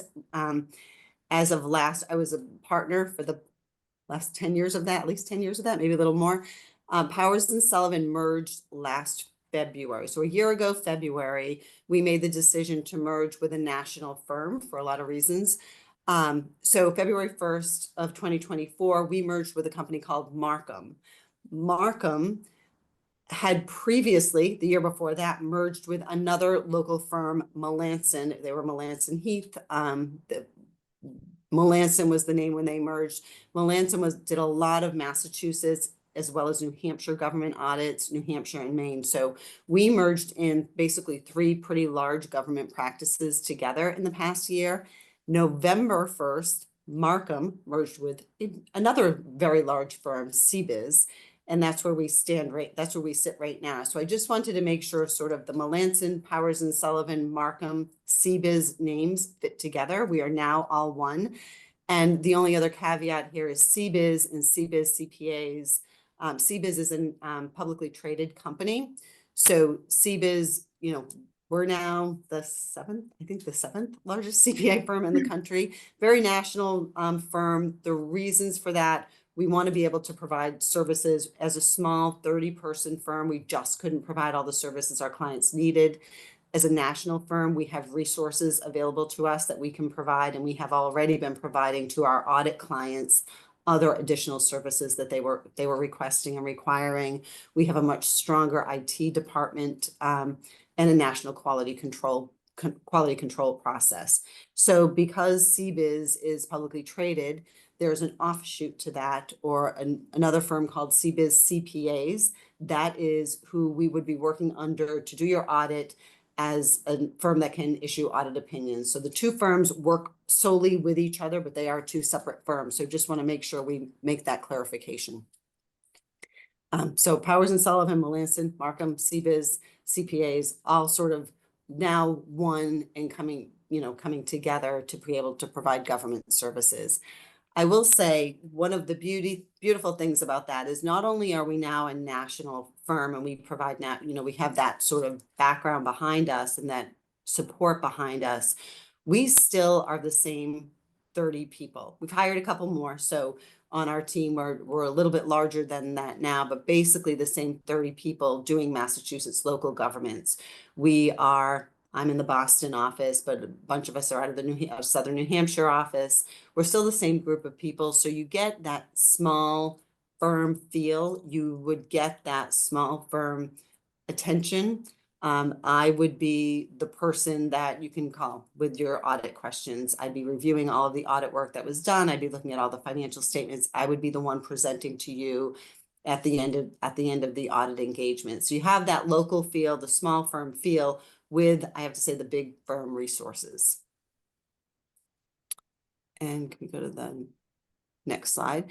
Now we're going to take a couple of slides and talk a little bit about the audit process and what we want to do for you, what we're proposing to do for the town. Really talked about this partner level support. Rebecca's available to you. I'd be available to you. We would obviously staff the audit with some other levels of people to do the production, to take the information from your portal, to put together the financial statements for our review, and to do testing of your controls once we've documented all of your systems. The team approach allows us to be flexible, to work with the town to make sure that we are prepared and ready to get your audit done as efficiently as possible. So really a kind of customized approach. We've done this for so many Massachusetts cities and towns. I know nothing else. Like, this is the thing that I do. So I think we have a very efficient and effective process, and we're going to go through that a little bit. We also want to be the ones that are there for you. Just before I get to this slide, we want to be the ones there for you when something new comes up. So we've had over the past couple of years, of course, post-COVID, dealing with ARPA, making sure clients are spending ARPA, obligating ARPA funds, staying up to date on that. But anything else that comes your way, local, lately we have a lot of cybersecurity issues that we're addressing with our clients, helping them through those processes. I'm trying to think of some of the other PFAS. PFAS is a big one with our local governments right now, making sure they are reporting anything accurately in their financial statements, but also that they are making the most of the financial opportunities available to them to deal with PFAS issues. That's a big problem right now in the Commonwealth. And one other thing that we're really good at, and this slide we'll talk to, is transitioning. If you've had the same CPA firm you have for a number of years, they come in every year and they're sort of rolling forward. They're rolling things forward. And they're looking at this year's numbers and auditing this year's numbers, but you hire a new firm they're gonna come in and there are things we just don't know about you. So the first year through, there is a getting to know you phase that doesn't happen in subsequent years. We would start the audit immediately. I'm gonna say immediately, once we were hired and engaged. First, we have to get an engagement letter. Once that happens and is signed, it is immediate for us to say, we need to now start to understand you, who you are and your processes. I had the opportunity to meet with the procurement officer and Angus a few weeks ago. They reassured me that things were going really well in West Newbury. I read the S&P report today. I think that sort of affirms that. So it looks like things have, you're really in good shape. You're the type of audit client that is going to be really good, that there's not a lot of things that are going wrong. But with that said, we need to have the opportunity to talk to not only your treasurer, your town accountant, but other people in town hall to see what your controls are, who's doing what, and to make sure that the town has a really good system to process transactions and to be able to produce financial information that's timely and accurate. We are used to doing that. We like to say that we absorb sort of the biggest burden of that. It is not that you're not going to have any burden. It's not fun to be audited. We come in, we ask a lot of questions, we look at a lot of your documentation. We try to make that as seamless as possible. We understand that people have other jobs to do, and we really try to take on as much of the burden of that as we can. Rebecca, did I miss anything on here? I think we're okay with this one. Go ahead. And we talked a little bit in our meeting a couple of weeks ago about your timeline and what the town expects and where we would want you to go. We would work with the town. What we want to do is, at first, we'd come in and understand what you're doing, what your controls are, what your processes are. And initially, we would do a risk assessment. We would talk to you about what are the chances that something could go wrong in your financial statements. Do you have good controls over cash and receivables? Do you have documented policies and procedures? Are you following those policies and procedures? We would communicate, I'm going to say, with the select board at the beginning. Sometimes that's an in-person meeting. Sometimes the in-person meeting only happens once at the end, but we are required to communicate in writing to those charged with governance to tell you about our risk assessment process and what we identified. Very typically, one of the things that could go wrong in a government is manual journal entries or somebody having too much access to your system. So we very much will focus on that. And we will develop our audit plan and communicate that to you. We then prepare our audit programs and do an evaluation and risk assessment of the town's internal controls. What we call phase 2 of our audit is us testing those controls. So once we've documented everything, we say what could go wrong and what do we want to do to make sure that we are comfortable with the numbers that you're providing. We do a random selection or a test of those controls. So we're not looking at everything, and audit never does, but we're sampling some of your transactions for payroll, for procurement, certainly related to journal entries or manual entries that are hitting your ledger, looking at your revenue, looking at your budgetary controls and your procedures, and looking at your compliance with Mass General Law or any grantor regulations that you may come across. While we're doing that, we're communicating with you. We're telling you what we find. If we think something, isn't working the way it's intended to be, we would work with your staff to make sure that we're not here to blindside you. We want to make sure that we're fully understanding everything. We then document our conclusions. If there's going to be any type of management letter, we would discuss that and draft that and provide that to the client. Phase 4 of the audit is us getting all that, the last minute information. I will say the things that end up coming in that are not the normal part of your everyday, the things that only happen once a year for audit purposes, are your pension information has to come from Essex Regional Retirement System, so we have to make sure their audit is done timely.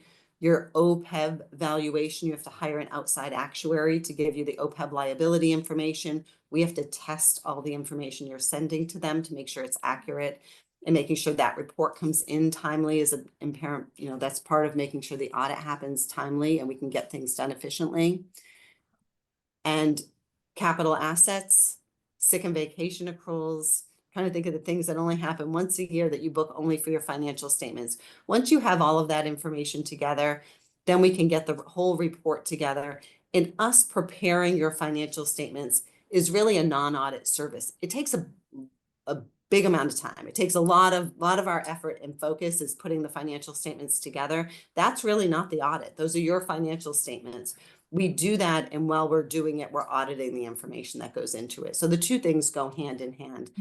I will say for our audit clients, we are the preparers of, I think all, I was going to say 99%, I think it's 100% of the financial statements. So as part of that, they have us, you're preparing your financial statements to the state, your UMIS-based financial statements, but GAAP reporting, we're the ones that put the financial statements together. So we would draft those reports. We provide them to you with a crosswalk to get back to your ledgers, and you're responsible, your team is responsible for taking responsibility for those. Once we've done all that back and forth, then we would come in, we're finalizing the audit, we come in and meet with you or meet with your select board to make sure that you understand what we did and what we found as part of the audit. And that meeting, we have on here select board, I think the RFP said select board, that can vary from town to town. Sometimes it's a small subset of the select board, it might be the full board. You could choose to have, you know, in some communities, it's a finance committee or a combination thereof. Once that's done, we get representation back from the town and we issue the final reports.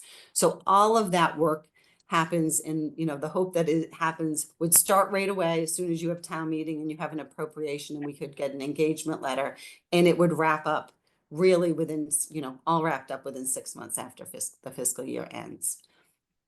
We put in here, and we put in our proposal, a proposed timeline based on our conversations with the town.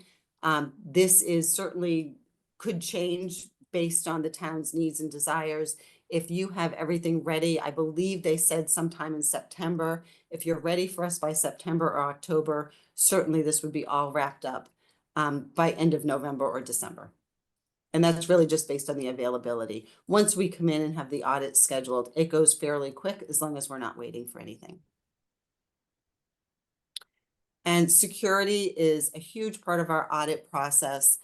We require really for you to use our portal. It's the only way that we can guarantee that we are not getting confidential information in our inbox, in our email. So we would put a checklist for the town on, we use SureLink as our secure portal service.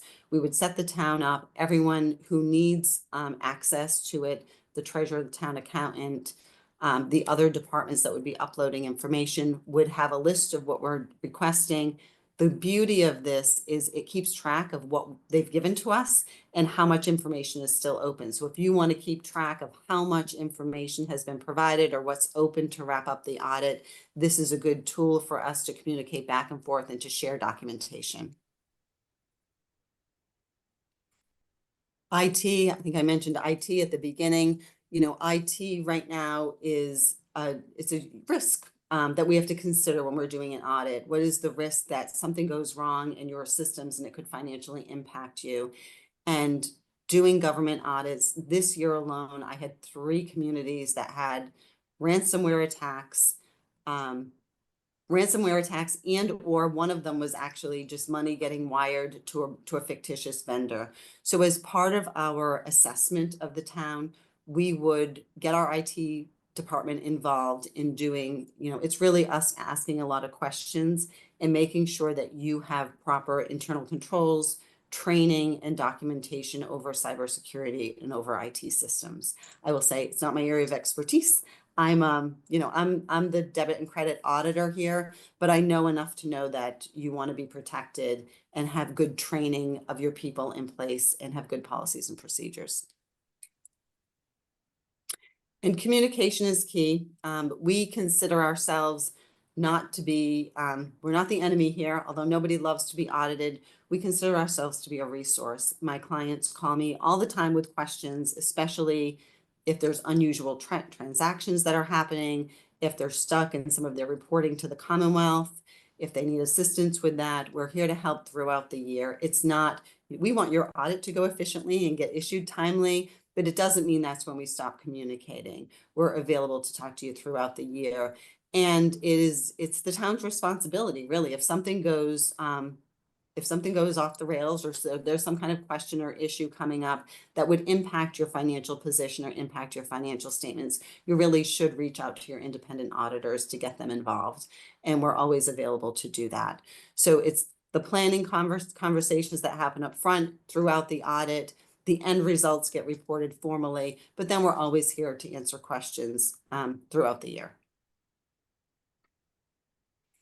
And this is a little bit about the company values. This is really CBIZ, somewhat new to us. We've been here since November, but really they, our management, our leadership here, we do the right thing. We are very, very focused on our people. It is the only resource we have. We really need to keep people, and we've been very fortunate in doing that. We, in coming over, as I mentioned, from a smaller firm, we've been lucky to keep most of the people that came over with us. We are really dedicated to your success and the success of our clients. We're happy if your audit goes well and your reports get issued timely. And we expect to win. We really want to and hope we can gain you as a client. And, one CBIZ is us bringing together several different firms. I don't need to go through this. I think this was in the proposal. It's our standard of service. We want to be the best auditors we can. It's a world where things are changing very quickly, but we've been really worked hard to build a practice that can be efficient and can provide you with timely information and hopefully give you the services that you're looking for. And that's it. That's what I have for my presentation. Rebecca, did I leave anything out? Anything you need to add? I think you covered it, Renee. And what I will say, you've seen our proposal. Do you have any specific questions on the proposal or anything else that I can answer? No.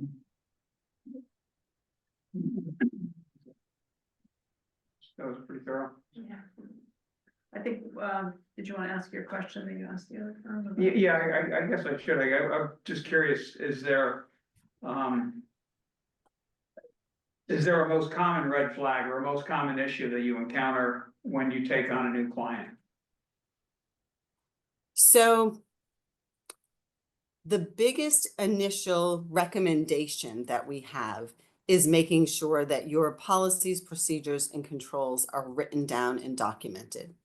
Right now in local governments, there is a huge, I'm going to say, tsunami of people that are retiring and leaving, and there's not enough people coming into the industry.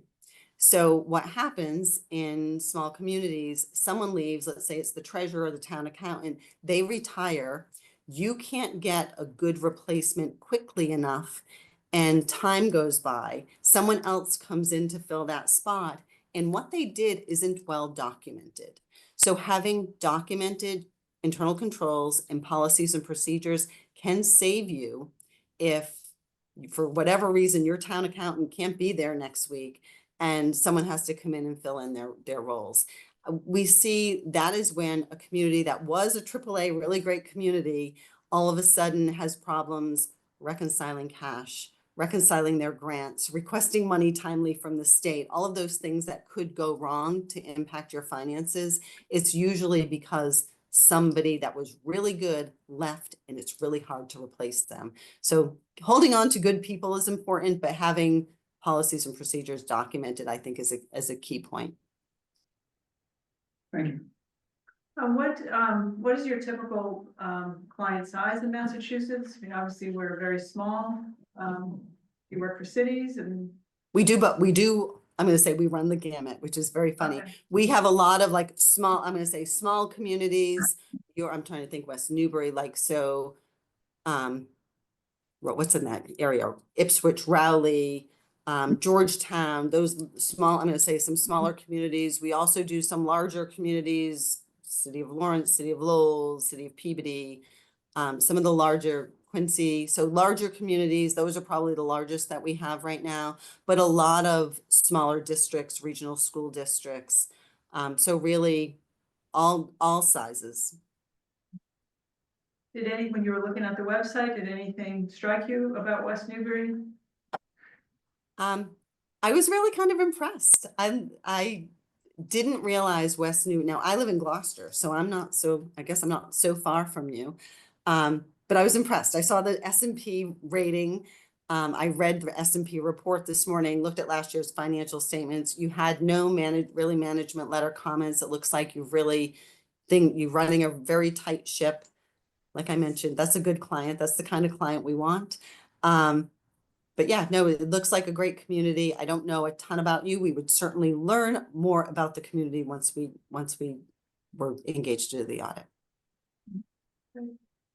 Any questions? No, Angus, you're all set? Just a comment, I would just reaffirm, Renee, you're correct in your, the timeline you set out, just as we talked about a few weeks ago, that is exactly the timeline that we would expect and that we have met for the last several years. The first couple of years I was here, we weren't ready. We wouldn't have been ready early mid-September, but the last several years we have, and as was mentioned in the presentation, some of the things that can cause a delay, like the OPEB, we work with our actuary starting July 1st to make sure, and we give them specific direction to make sure they typically take what, 8 to 10 weeks to turn around. So it's very important for us right out of the gate with the fiscal year to get their census so they can get. So it's all, at this point, we have a really good system. So that timeline you set out is what we'd strive for, to get the audit visit in early to mid-September, which allows for closeout typically right around Thanksgiving, give or take.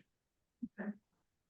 Great. And that fits, that's sort of the perfect, timely financial information is important, right? So we definitely have clients that are not prepared, that we're still working on some 24 stuff that, we're waiting on some clients, but having your information in, if you can be one of those August, September field work, and everything is ready, we can turn it around very quickly. We spend a lot of time upfront tying out your budget to town meeting, making sure the debt, like after June 30th, bank statements don't change, right? The bank numbers don't change, the debt numbers don't change.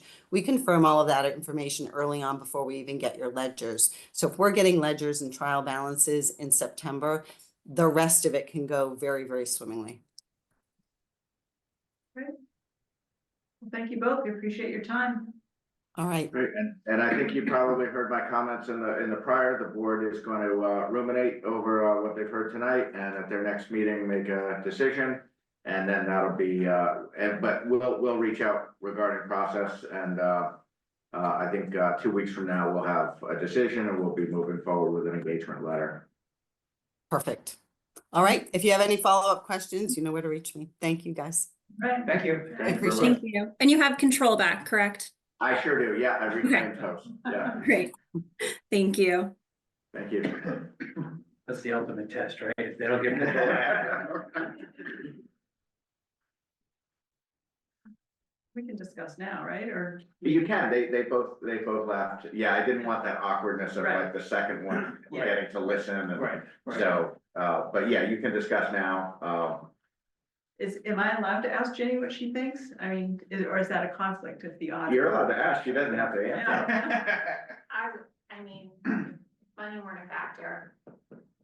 See, this would be my choice, but That's what I wonder on the evaluation of this matrix to fill out. If you plug in the numbers, they're both the same. Her presentation, I thought, was significantly Yeah. better, and what the services they kind of offer. So it's a little more, not a lot. Well, but let's look at those, because there is some, so there's some things that are included that are not in fact needed. So I'm gonna just turn to the price proposal on both. And so the CBIZ, so the single audit, that was just a one-time thing. If we get another 750,000 of federal money in a single year, that'll come up again. That's not on the horizon. No risk of So that. the single audit, we wanted the pricing for the record, but that's not something we're gonna need to budget. The CBIZ has given a single price for all these services. The CLA, we would need the annual comprehensive financial report. We would not need the attestation services. Maybe you can explain about why that we don't need that, because that's a language I don't well, speak. because we're part of a regional school district that they do their end of, they do the the largest part of the, end of year report. As a regional school system, we have a very small section that we have to submit each year. I don't need anybody to do that for us. Okay, Yeah, alright. So the true cost is further apart, Chris, than what it Yeah, might what's appear. there, yeah. Yeah, so, and that was something I had not fully understood until Jenny explained it to me a few weeks ago. One question I would have is there any room for negotiation? And that is something that I really have two questions. One is the initial fee, but the other is the fee for years 2 and 3. Because we do think we're a pretty easy client. Yeah, I think once, Yeah, and my assumption is both firms have probably set some hedging in their pricing, because they don't know that. right, I think once they've worked with us for a cycle and see how good the books are. It's the level of effort, I think is gonna be less than they might think. So I would ask either firm. Is there an opportunity to put into the engagement letter to basically revisit the price at the conclusion of the first audit, say in January or December?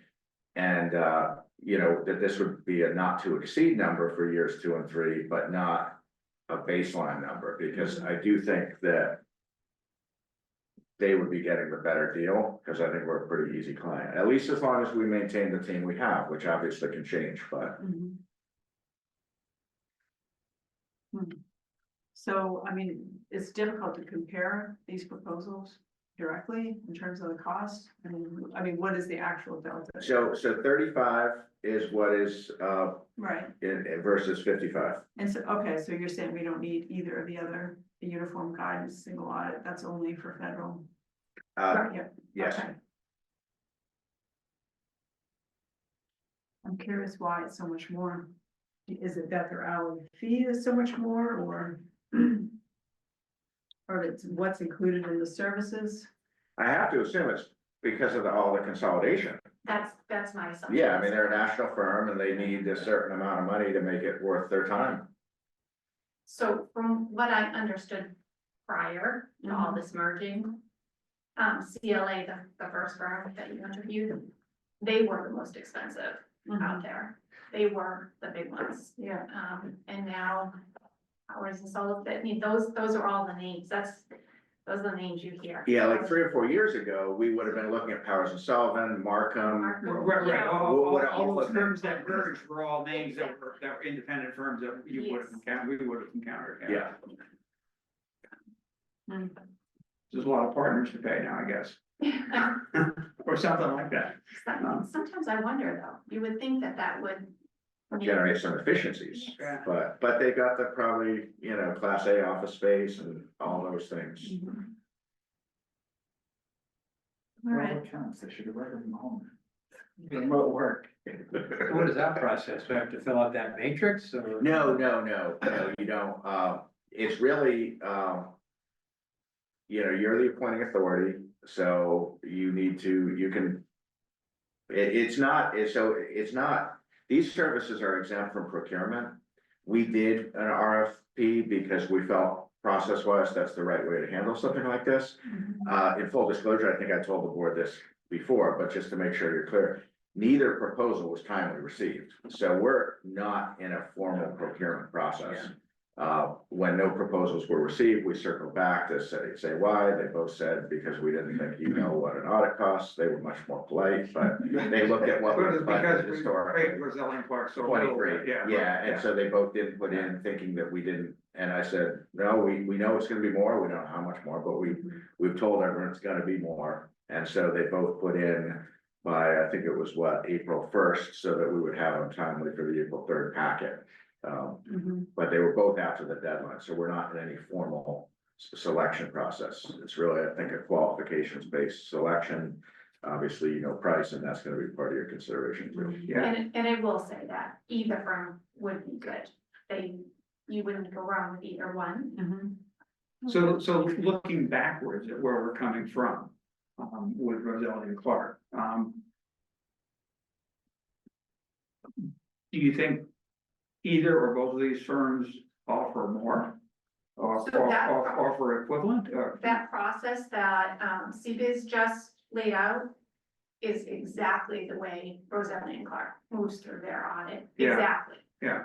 Yeah, the one thing that I really liked was that they're gonna come in and look at our controls and, you know, if there are some inefficiencies out there, they'll let us know and we can tighten those things up, and those are things that Roselli and Clark probably haven't done in a while, Yeah, to that depth.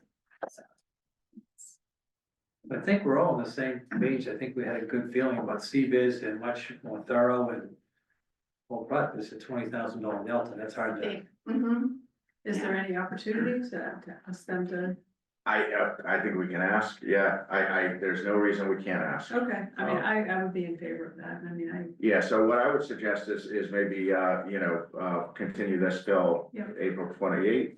Mhm. That can be part of your pre-meeting, so that we have the number to put into the budget later that night. But we can circle back, or I can circle back. I mean, I think, you know, I could circle back with both and just say on price, is this your best and final? Mhm. I think that's the best. Yeah, I think fairest. that's the best. Yeah, you don't want to give one person the opportunity to, right, right. yeah.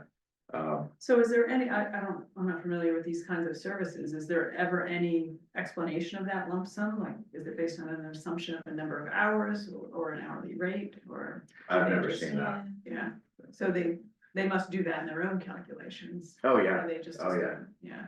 Yeah.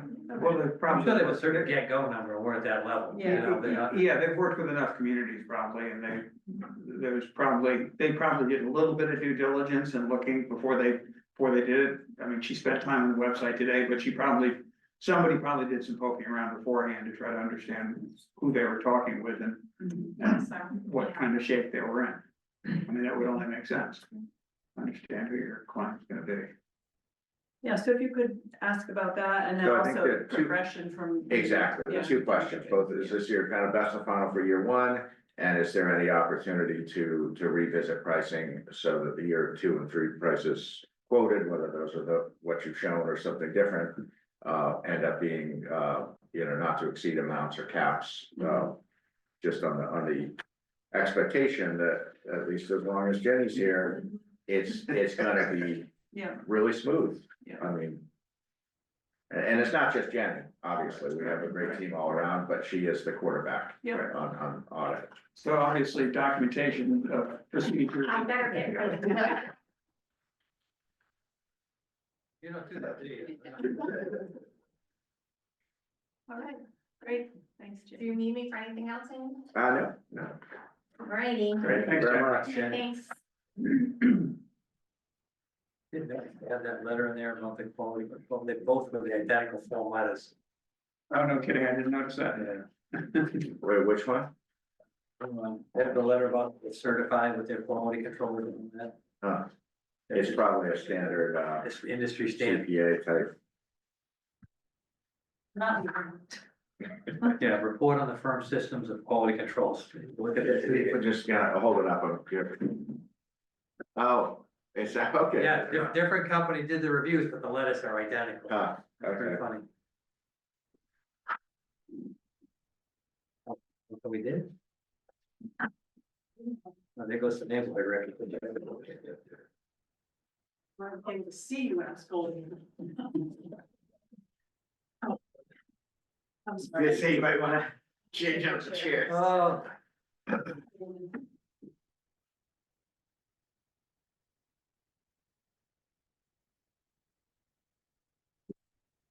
All right.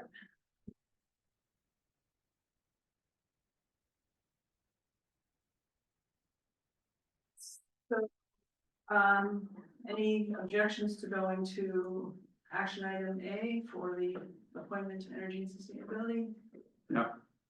Is We that- do have, I know, Diane Spalding. She's EFP.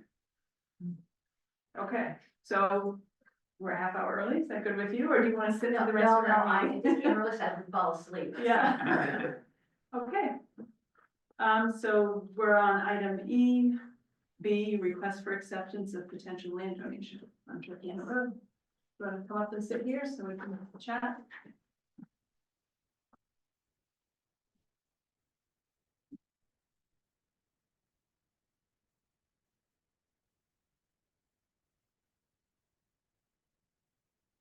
So I put together a brief memo, kind of, hopefully that was sufficient to let you know kind of what's been, I don't know if I want to say offered or kind of floated, because I don't know if it's I think it's a conversation that we're having. But this had come to my attention indirectly, actually initially through Rob Phillips, had I think spoken to Diane, this was many months ago. And mentioned to me, and then more recently, Diane approached me and we met since then a couple of times. And so I think the idea is interested in donating the land to the town. It would be understanding that it would be with the intent that it would be essentially a memorial park as well as a gateway to West Newbury with signage. And so we spoke in some detail about permitting and funding, and it's not a huge ticket item, but it is there's obviously costs involved. So I wanted to make sure there wasn't an expectation that was going to like happen tomorrow. And I think she's very clear, understands that, and so I thought we wanted to bring to the board and get your thoughts. And yeah, before Billy passed, we were talking a couple of years ago that he said, Greenbelt kind of approached him about it, and he goes, you know what, this would be a great way into West Newbury Gateway. And, his family all lived here their entire lives. Billy was born and raised here, and I just thought it would be a great tribute to him. And also making that corner coming into West Newbury look pretty, maybe have some benches or people can sit, and maybe get the historical society help with stuff there. We can do flowers and just to make it look nice and clean. Right now, cars just park there. It's on a knoll. There are trees on it, a lot of ledge, and there's water behind. But there's a little spot where people just park right there, and it's kind of messy. They leave their trash, and so Billy always said it'd be a nice thing to do, and I was just thinking what I could do for Billy, and I think that would be great in his name. Yeah, that's wonderful. So any questions for either of you? I mean, I think it's a great concept, but there's gotta be more details. I mean, said memorial, I don't know what that entails. The bench is one thing versus. I don't know what the plan is, and I don't want to find out later that your vision is different than my interpretation of that. I think it's a great concept that needs some fleshing out. Could work. When you talk about what the is the lower left-hand corner, is that where that large rock outcropping is somewhere in here where they all park and dump their trash? Yeah, this is kind of the pullout right here.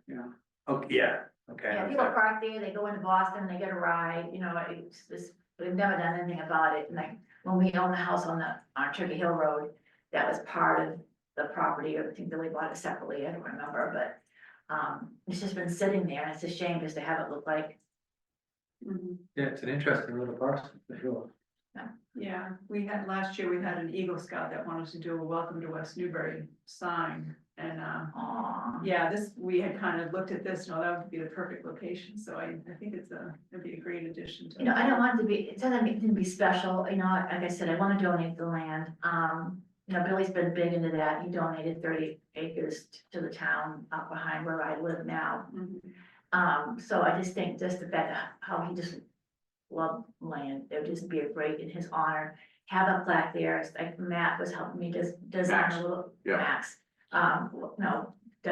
William Spalding, blah, blah, blah, stuff, but just a certain little sign, and maybe have some picnic benches up there or a seat just to clean it up. If anyone like just to have, maybe the town people Billy's family would help, clean and get it straightened out. This just hasn't been touched for years. At least 40 years, 50 years hasn't been touched since we've owned it. Yeah, and how big is the parcel? It's a little over 2. A little under, 1.84 is according to the assessor's records. I think omits the water, so. We own the water too, but Okay, so, I don't know what the deed would say, but this around. Acres. So, Chris, conceptually, what's been talked about exactly was basically a welcome to West Newbury sign, like a plaque that would say, was Spalding Memorial Park or whatever it would, and like a bench or a couple of benches. You mentioned like maybe a picnic table, but something of that order kind of within the disturbed area. So not anything where like the site's being developed into a park, but I totally agree that like fleshing that out is really important, right? That's what. I mean, I think the concept is good. I think we just have to, everybody get on the same page and be really nice. So how would we get there from here? I mean, If it wouldn't be presumptuous, I think, we could, put together like just a base plan with like a concept. So there was kind of like an agreement in principle. I think I was clear with Diane when we met a couple of weeks ago that at this moment in time with town meeting and with some of the things going on and bandwidth issues, we would not be in a position to have like any kind of legal, like it will happen by such a, we don't have funding appropriated, it's gonna be permitted, all that. I think it was more like a handshake agreement that if the board was to accept the donation of land, there would be an intent to go forward with the vision that's outlined. You said permitting, what kind of permitting would be required?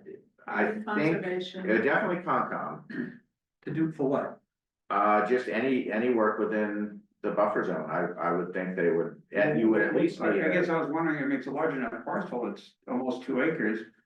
Is it all within the buffer zone? I'm not sure. No, but I think if you wanna use the disturbed area, that is probably Yeah. within 100 feet. Yeah, And I think planning board would expect to do site plan review. Personally, I think that's overkill. I don't think that's necessary, but in my experience with our planning board, I am 99% certain they would expect that. For what components, a bench, absolutely not. Yeah. If you put up signage, like, They required it to put in the EV charging stations. And we battled. I mean, we wrote letters back and forth and they absolutely dug in on that, not just for here, for the school. is that because the town owns it or because that level of oversight? I mean, you're not gonna tell me that a person who owns that land couldn't put a bench out there without site plan review. Planning board probably would. I don't know, I have something to say. It's, to me, it was something that I felt very strongly about with these EV stations and also with the soldiers and sailors. There was no exterior modification and they required site plan review and we incurred thousands of dollars of taxpayer money to bring that through site plan review. Yeah, I know the feeling. Wow. So I'd like to think I'm wrong, So but my question, and I can't think of her name unfortunately, could we find like a landscape architect, a resident who could volunteer some time and just do a plan to assist with it? Live over on Carlson Street, what's her name? oh, Sue. Yeah, Sue Stassi. She might be. Connect with her and see, I mean, just to somebody drop a plan and get together with Diane, have a vision of what it could look like, I think Yeah. that would. that'd be great. I will share, this is a concept that Max put together. I'll hand this around. He actually did 4 different iterations, and I think it's pretty awesome. The one on top was my personal favorite, except we would add the town seal in the lower right. That's on some of the others, but not on that one. You got a seal? And that island is being tariffed? Now, Billy would know just how to present this, I don't. Oh. I know my vision, I just. So have you seen these? Yep. Yeah, I found these on my desk on Monday morning. Now my our grandkids are 22, 18 and 17, and they're so excited about seeing a little project like this. It doesn't have to be anything big, just cleaned up, you know. The site plan review thing is kind of. Other than the signage, Yeah, it'd be great to get them to agree it wasn't needed, but just to err on the side of. same with Concom, she's gonna clean up the lot, I mean, I don't know. Yeah, maybe not, maybe not. It's not something I've talked with, the town planner or the conservation. I wonder what's on there for, I mean, you can see there's some trees, but I wonder if, WM2 would be interested in having any involvement, for, planting of native plants. That would be wonderful. And there's a lot of brush and debris, and I haven't been up there, so there's a lot of, Yeah, this kind of a neat entry parcel, come right, come into the town. We had to get site plan review to replace the playground behind the Page School. I don't think anyone's ever gonna go there and Have to be sit, nice maybe to me, them. you know, Yeah. now and then, but I don't think it's gonna be a Yeah. place where someone's gonna say, oh, I'm gonna go sit on that bench or. No, you know who's gonna stop and sit there? Bike riders. Well, it'd be nice to get it cleaned up, because it does get trashed so much, so I think if you had a little visibility and a little more focus, that helps with it too. And it's just a little cleaner. Yeah. Yeah. And, there's like people drop off beds, they dropped off bureaus there, I mean, it's been like a dumping station on that Cool. side, I got a mattress, can I take that? yeah. So, I mean, this might be, you know, speaking of the Boy Scouts, this might be something we could present to them and see if they were interested, because they could clean up all the brush and, you know. But I mean, there's definitely a way to do it to get volunteers to help. Oh, realize your absolutely. vision. Yeah. Yeah, I think it sounds great. My friend Brian Young said he would play, music and do a little fundraiser, if we had to do stuff to help it along, you know, what we could do like, for a bench or seating, whatever. Yeah. But just to make it clean and presentable as we do drive by it all the time. That would be great. So do you have any kind of schedule that you're looking to get this accomplished? Well, and, you know, just I know it's gonna happen and not be years. I would like it to be done this year, if I could do somehow to transfer that land to you guys, to the town. I don't, the taxes on it are very low. I think it's $52 twice a year. Okay. I think that's what it is, only 4 times a year, but yeah. So I don't know what we should do, get an assessment. I don't know what the next step is at all. Well, that is something that we talked about, when we met a week or two ago, was, if part of her intent would be to, claim a tax deduction for a donation. I believe an appraisal, I assume that IRS would look for that, so I had suggested, that might be an expense the town might be willing to bear, in consideration for accepting the donation of land. I haven't talked to town council, I don't know that's. You know, but it just seems that there might be something that, you know, I think you're gonna need that to get the tax donation or deduction, and seems like, might be something we could consider. Okay. All right, so as far as next steps, you're gonna consult with town council? Yeah, About what the process. yeah, for the appraisal costs. Yeah. And then. Is it, I think we need to have a better idea of what's being planned. I mean, is that something that you wanna work on, or? If we can find someone to work with you To work with me, I would not do well doing it by myself. Okay, all right. Not that, you know, savvy with computers and stuff and. But just so, I think the area, like of the lands, the area that we're talking about, some kind of improvement is generally this area, right? Is, that's the parking area, correct? Yeah. That has to be cleaned up, but not really having a bench right there, but I just thought up on the knoll a little bit, there's a knoll Okay. there that. Not everybody would just walk up and sit there, someone that would really wanna just sit and be quiet, or look at the water, or do some things right there. But just having that plaque up on that knoll. As you enter, you know, welcome to West Newbury. Or entering West Newbury, cause it's so funny, I saw it really kept saying, a great place for. You know, just a gateway into town.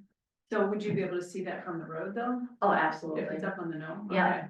Yep, it is, it's very good, it's right there. Yeah, okay. Great. Is there real ledge? I'm trying to remember, I think I, Yeah, Yeah. there's rocks and there's ledge Yeah. there, yeah, yeah. I don't know if the whole thing is ledge, but there is a big, because as you go down to Byfield area, it's all ledge in that area, there's big rocks everywhere, but. There is rocks there, there is a knoll, there is flat pieces up there, like you said, the plantings, native plants could be put there. And bushes and something that would just make it pretty, just make it as natural as possible. So Rick, is there anybody on WN2 that might be able to visualize like a plaque as well as plantings? Any landscape architecture experience? I don't know, I mean, you know, I don't wanna commit people to something. No, I just wonder if it's reasonable to even ask. You know, there's somebody who's, he's an artist who does work, you know, with WN2, has done a lot of work with WN2,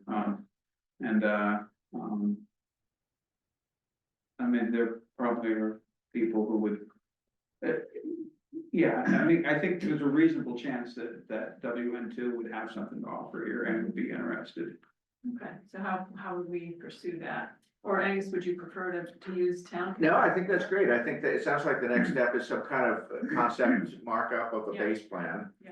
And the best we could do in terms of a base plan would be a map from my map, which is not that great of a base plan. But it might be sufficient for someone to just sketch out like, where would a sign go, where would a plaque go, where would a bench or benches go? And it sounds like that would be helpful to advance the discussion. Okay. So I think we don't have that capacity at a staff level, so if there's a resident who has, I don't think it would take someone more than an hour or two to Yeah. kind of. I don't, something out. Chris, I don't know if that would be up Sue's. Right, I don't mean her specifically, but somebody in the But for industry. whatever it's worth, I mean, we're picking up trash together on Saturday morning, so. That, And she might know somebody else who might. yeah, right, yeah, so, yeah, I mean, there's a good chance that, Okay.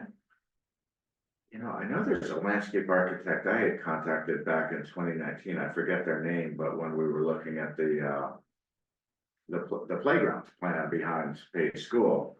It was the landscape architect that had done the work for the middle high school. Brad Dorr had put me in touch, and I called him. He was very nice. I think he lives in or works in Newburyport. And he told me we didn't need a landscape architect. He told me we should hire a playground designer, but that was my first thought was, but he was very nice, and I could check my records. I'm sure I could remember who that was or ask Brad Dorr. Would you be comfortable asking sure, the W2 and see if there's any? yeah, I can do that. Great. All right, sounds like I thank you for all your help, and anything you can do to help me is, appreciate it so much. yeah, thank you for that. Thank you. All right, thank you very much. All right, I'll keep in touch regarding what to expect for next steps, Diane. All right, thank you so much. All right, thank you. Have a good Easter, everyone. You too, have a great weekend. Bye-bye. Okay, should we go to the, EFA, what's that? EFA. Yeah. Request for appointment to Energy and Sustainability Committee. Are you? I just made it? No, we're The kind last of, on the docket? no, we're jumping around. No, we haven't even gotten started. Oh, no? We can take you around 10:30 if you want. If you wanna come sit up here and we can Yeah, just that's chat. fine, thank you, Yeah. thank you. So I've been, I'm Carson Fenton, by the way. Nice to meet you. Nice to meet you. Wendy. You know, so I'm Carson. Hi, how you doing? Right. Hi. Thank you, Jack's town manager. Yeah, sure. Thank you, thank you. So I have a 10-hour car drive back. I literally just pulled in. I left Syracuse, New York this morning at 11. And I just pulled in. Oh, no. It was a 5-hour ride, and the Mass Pike was at a standstill. Right before the 84 cutoff, terrible accident with somebody went under a truck.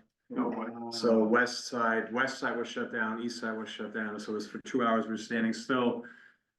So that put me in at 6:30, I said, okay, I'll get here, and then, I hit 495 Lawrence, and that was a standstill for an hour. There was another accident, so I apologize. No, you're not late. Okay, good, I got a message, try to get here around 6:37, and, Yeah. so here I am. No. Thank you for having me. So are you new to town or? No, not at all. We live in Parsons Woods, Mhm. and we've been there residents for 28 years now. My wife Rosemary and I, and we raised 2 kids here. They were both born in Newburyport and went to the Page School. It's where I had to chuck out the playground, Page School. Quite familiar with that one. No, so we've been here a long time. I was very active in, when my kids were younger, in the sports program. A lot of youth soccer coaching, and then, kind of work took over. While we were here, and then we were actually out of the country for about 6 years. I was transferred to Hong Kong. And I worked there and lived there with my family, and then we came back in 2014 to West Newbury. And it was great to see, the things that change over 5 years, right? When you're kind of here for 20 years, you don't realize.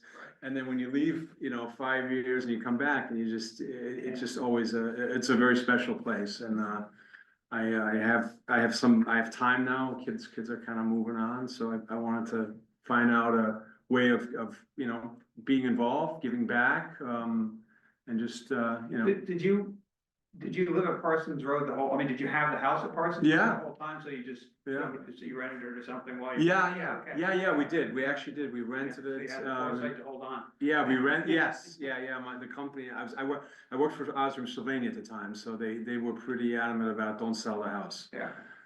So yeah, we rented it, I think one of the people actually stayed in town, so we rented it for 5 years. Whatever, it's. So it sounds like you have like the exactly correct background for energy and sustainability. Yeah, no, it was, I came in and I paid my taxes and I always ask what's going on, what's new, and Yeah. it was just, hey, I think I got something for you now, Karsten. I said, well, what do you think? Yeah, no, so I've, I wrote a little bit on there, but I have extensive background in energy management. I work for Osram Sylvania, I work now for a private lighting company, so we've done, a transition from energy wasting products to LEDs and long life.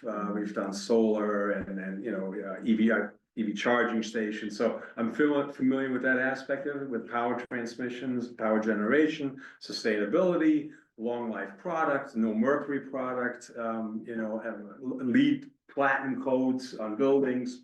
That's kind of the world that I live in. Okay. And on that side, which Right. some people's eyes glaze over, but I said, Yeah. it's one of the biggest. Well, I mean, things happen slowly in town government, but it's relevant to what we're hopefully working towards. Okay. So, yeah, it's funny, the committee, Energy and Sustainability Committee met last night. Oh, really? And I had seen this in the packet. I'd Oh. seen and so I actually tried calling you yesterday, but it went immediately to voicemail. Yeah, I figured it was one of those things, it was unrecognized number and, that's what I do, yeah, Not a number, my address, but it Yeah. just yeah. goes immediately to voicemail. So was you that would have said town West Newbury? Yeah. Town manager?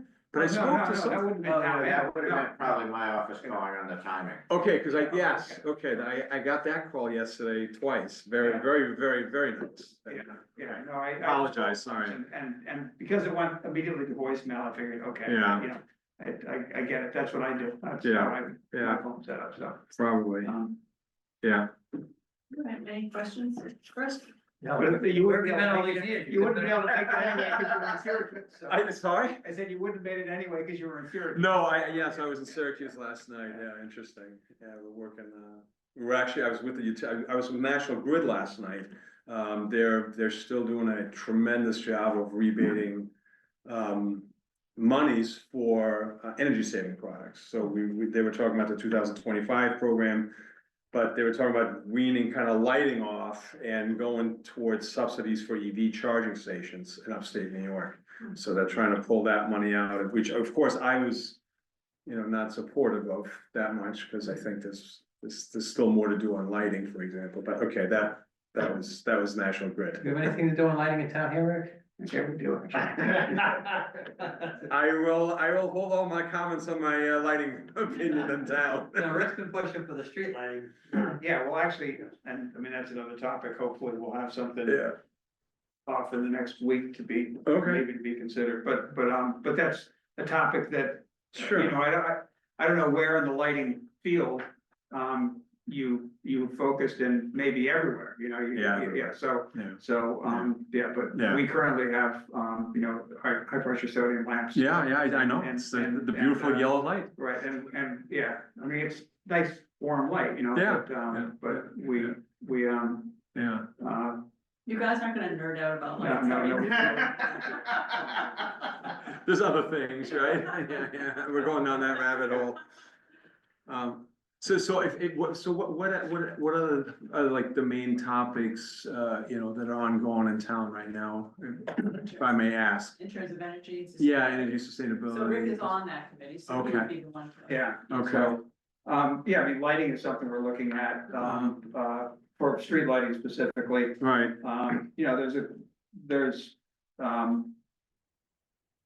We've engaged with a company called Power Options to do a decarbonization roadmap for the town. Okay. Which, which the board hopefully will have a chance to talk about, on May first, hopefully. Not my call, it's, I don't set that agenda, but, Okay, and then that long term could lead to a lot of changes. Sure. Energy related changes throughout town, basically trying to electrify everything long term.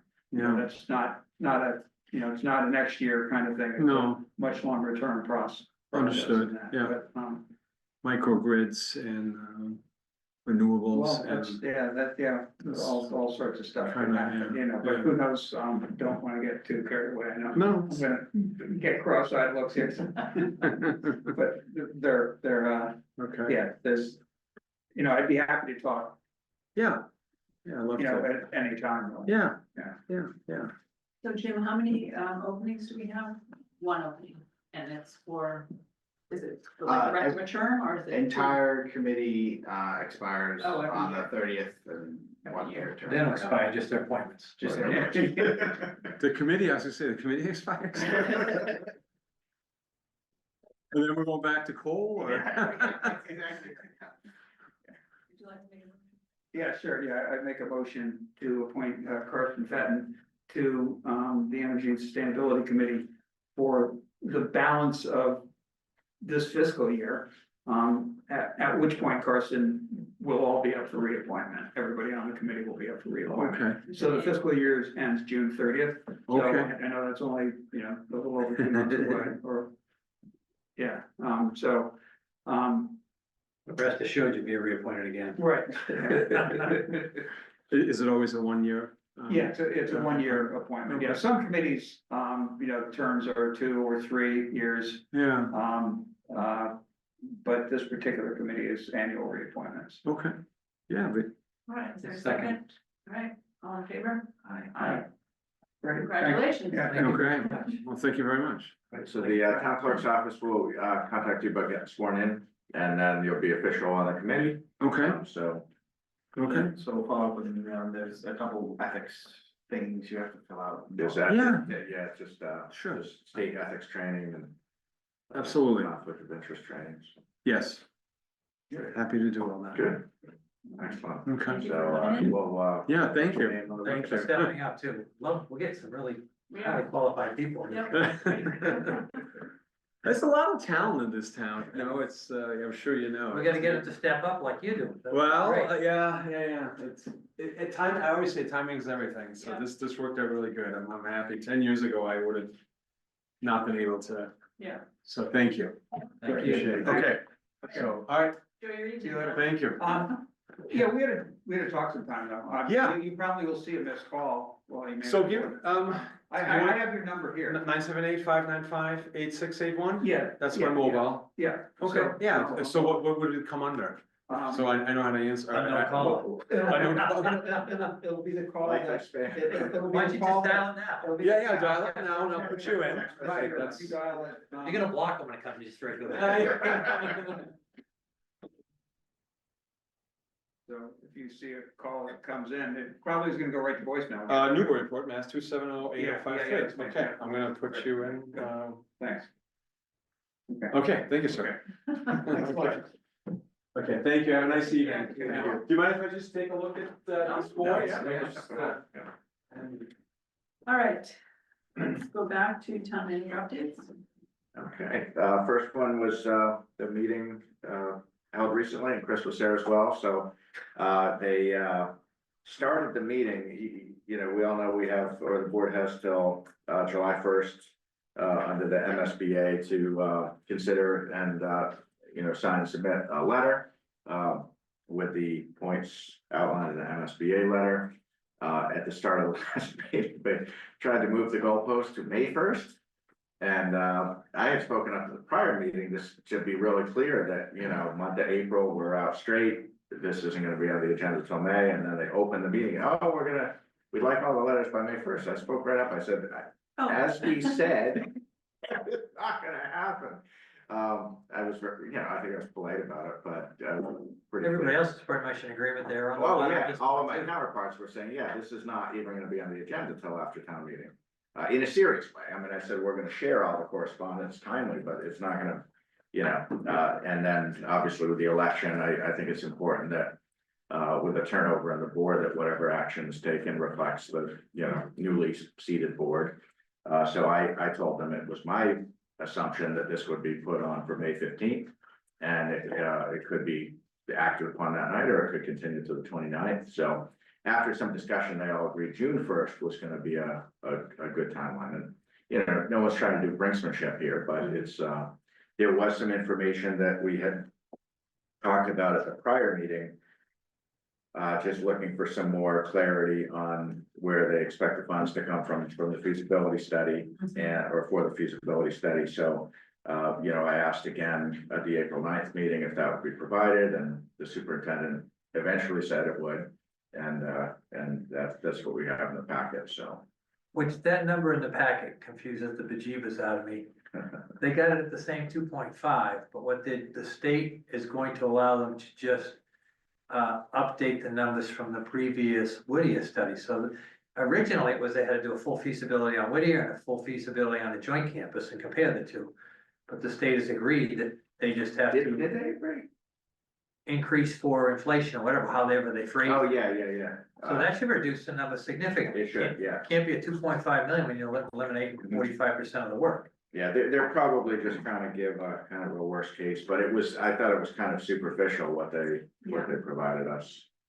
So that was the best thing that came out of the meeting, that people finally realized and acknowledged that we should not be doing the entire study on the Whittier campus again. It's still valid information, just Right. adjusted for time. Yeah. So that was full agreement, and that was what they went back to MSBA to. As the Mayor Havel said, finally, we all agree on something. So Rowley was not there though. No, Raleigh was. Oh, they were? They were, yeah. And what was their, So they are adamant that there's gotta be a new agreement. Yeah. And that was a big focus of the discussion, and everybody understands that a partnership with NECC is absolutely a new agreement. It is not the current agreement. So I think once they understood that, they seemed open to that. And so one of the things that I think will be a point of consideration when it comes time to your formal consideration of the letter is whether to include the language in the MSBA letter, which is amend the new agreement if necessary, and instead simply say, adopt a new agreement. Because I think that's something that would get a lot more support, certainly from the towns, and Mayor Barrett also is she very clearly understands it's gonna be a new agreement, so I think that's something that would be a unanimous. well, that's huge That's progress. Single letter, we've got it in here. Yeah, I think that's huge progress. it is, yeah, it's progress. And also the idea of having a single letter all towns would sign instead of 11 different letters was something that came out of the meeting. I think that might have been, I can't remember, if that was your suggestion. I tried to keep quiet. Yeah. And then they did schedule the next meeting for whatever the date was. I can't make it, but I think you can. I can, yeah. They don't ask, they just tell you, here's the next meeting. It's like, oh. But at least you get the emails now. Yes. Every time I check, make sure. All right, So great. that was that. Ratings call, obviously, since that time, since I wrote the memo, we've got confirmation, we did get the AAA, so that's tremendous. You saw the questions they sent, we have, I think, 9 pages that we prepared of kind of talking points, and we didn't want to bore them, so we didn't hit every one, and they didn't hit every single point, but we were prepared on every one of these. And you can see it's not a small thing to prepare for. And who was involved in that? Myself, Jenny, Caitlin, Gilbert, and Christian, so I did, when we got this, which was the prior Tuesday, I marked it up color coded of who was gonna take the lead on which parts and sent that around, so. It was, you know, treasurer and the assessor had like a couple of, like one or two bullets, Mhm. and it was primarily, the rest of us. Mhm. Every time I see the AAA ring, I think of Jim Spurlakis last year. He said, so now we all get free towing. But congratulations to you and the staff on that. Yeah, that's great. Yeah, Great work by everybody. Thanks. I will say, you know, they were definitely focused on capital program. That came up at length, which it always does, but they also, as a follow-up, asked for us to send the capital program, which I had done a screen share to show them. And then they asked, what about the whole capital program? Because the one we have on the web has it, but it's just got the numbers. It's got every project, it's got all the dollars, but it doesn't have all the descriptions. Mhm. And of course, we're in the middle of migrating to ClearGov, and we had that snafu where all the data was lost. Mhm. So, but there were multiple follow-up courses, and so I was a little concerned. But we got a AAA, so apparently they weren't, but that was a focus. They were also very interested in the financial forecasting model. And they had asked about that and asked if we would share that. I actually got an email from them on Tuesday, and we knew we were gonna get something around 1 o'clock yesterday, that we would have 2 hours to review it, so we knew they were in the end game of preparing whatever their letter would be. So when we got a request on Tuesday of would we share the forecasting model, I was kind of like, but I was not comfortable sharing it, because we only got it on, I think, like a week and a half ago. I glanced at it, it's very complicated, it's a very detailed Excel workbook with 25 tabs, it's got 1 million numbers. It's all populated with numbers we provided the state, but not having even laid eyes on it, and Jenny not having laid eyes on it, I certainly was not comfortable sending that off. So I wrote up and I said, we have it, and we think it's good, and we're intending to use it, but at this time, I'm not prepared to share it. And so I was kind of keeping my fingers crossed, and apparently it didn't hurt us, but I thought it was interesting that they were very focused on that kind of long range Yeah. financial projections. And one thing that was pretty interesting, Jim and I did the lunch and learn today at Council on Aging, and it went very well. I'd say we were there for what, 2 hours, almost just short of 2 hours. Was it longer than 2 hours? Yeah. Oh, no. You talked a lot about water. Yeah, we talked at length about water. Mhm. There were some really good questions asked about, you know, because we were explaining with the budget going on. Anyhow, we talked a lot about water.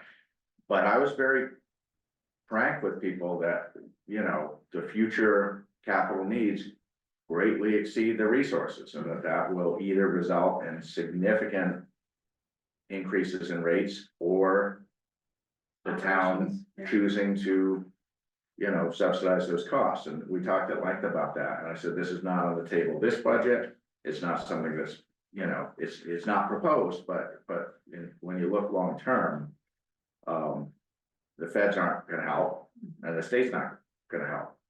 You know, we do petition them, and it was part of the letter we sent to Senator Carr earlier this week, as it is every year, that the state ought to be doing more to help with water main replacements, but until that changes, so anyhow, these are the kinds of things that I was glad we still got the AAA, because I could well envision a scenario where if the town was to take financial responsibility for the water capital obligations, our books will look very different very quickly. Yeah.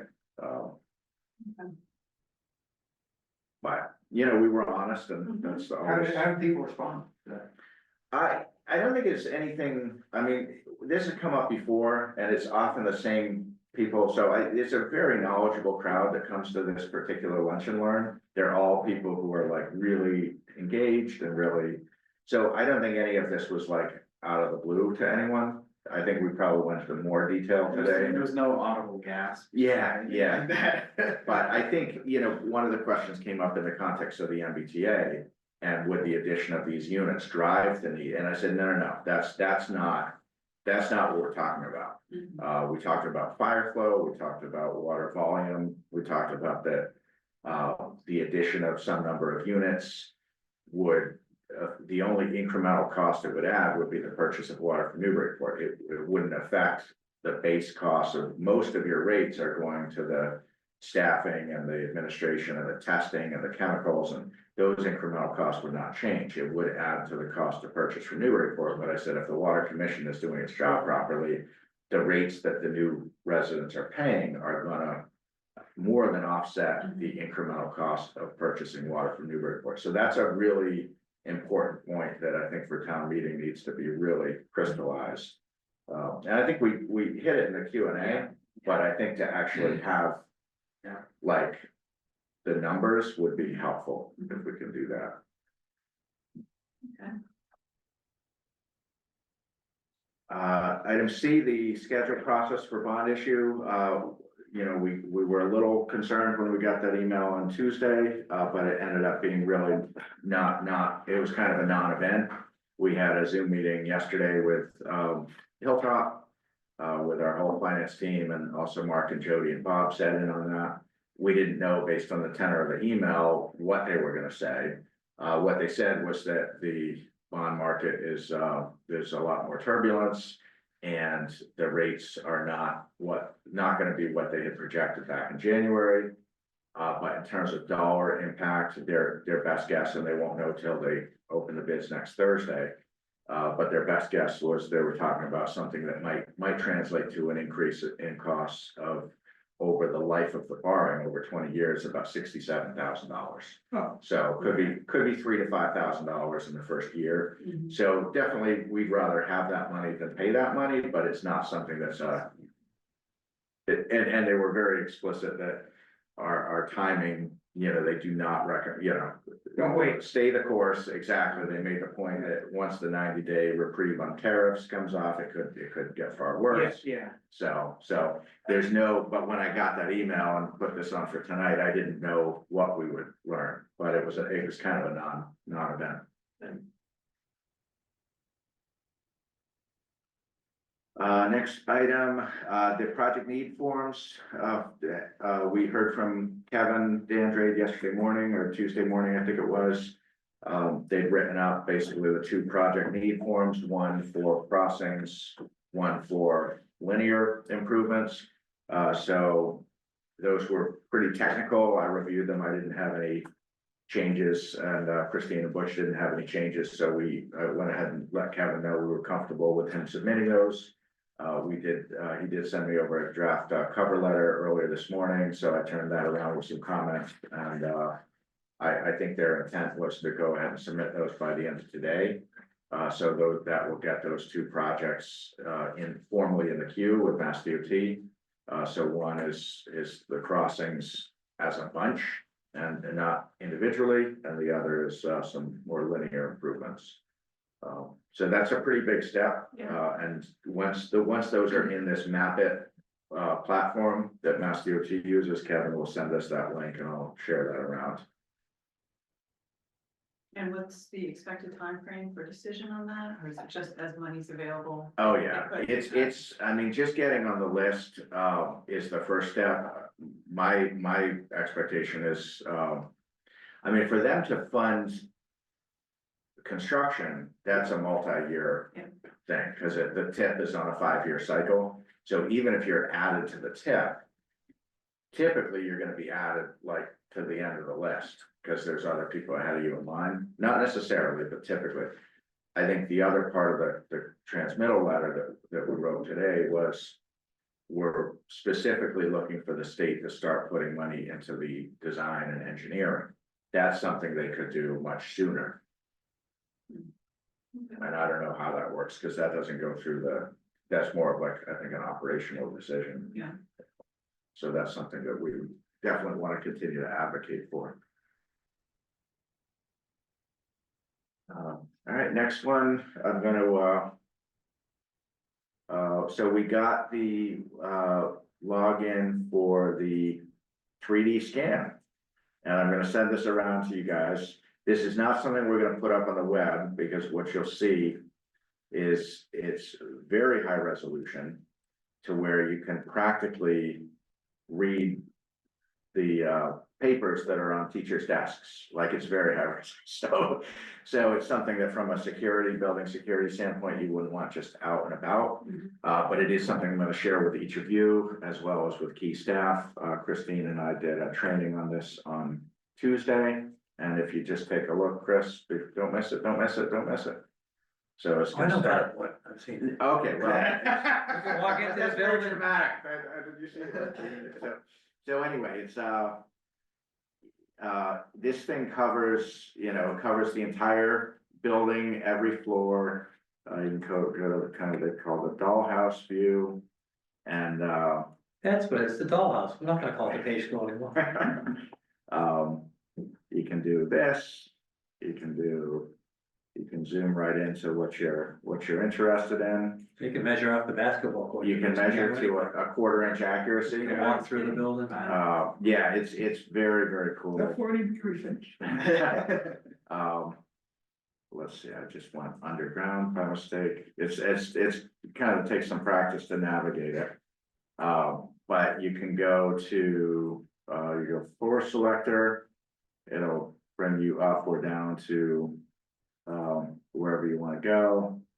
And, sometimes it takes a minute to load, so we'll start out with kind of chunky image that you see right now, but then as it, kind of catches up, it's high resolution photographs of every feature, basement to the top floor. They didn't go up into the attic, but they went everywhere else. They went all through the children's castle. Basement, I think I said that. That's listed as floor. Let's see. So you can see kind of like Big Bertha, as it's called, with the boiler. One thing that, like Sam had pointed out at one point was, the issue of the,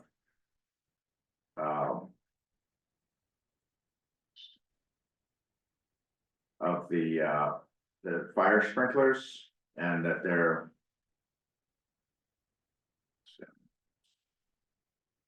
You can actually zoom. You can actually zoom right in there and see exactly what he's talking about.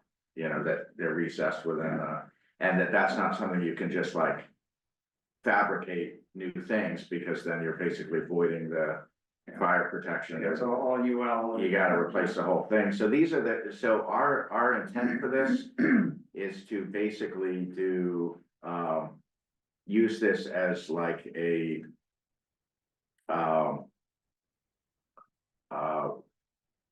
basically source data to populate the presentation slides with a combination of still images and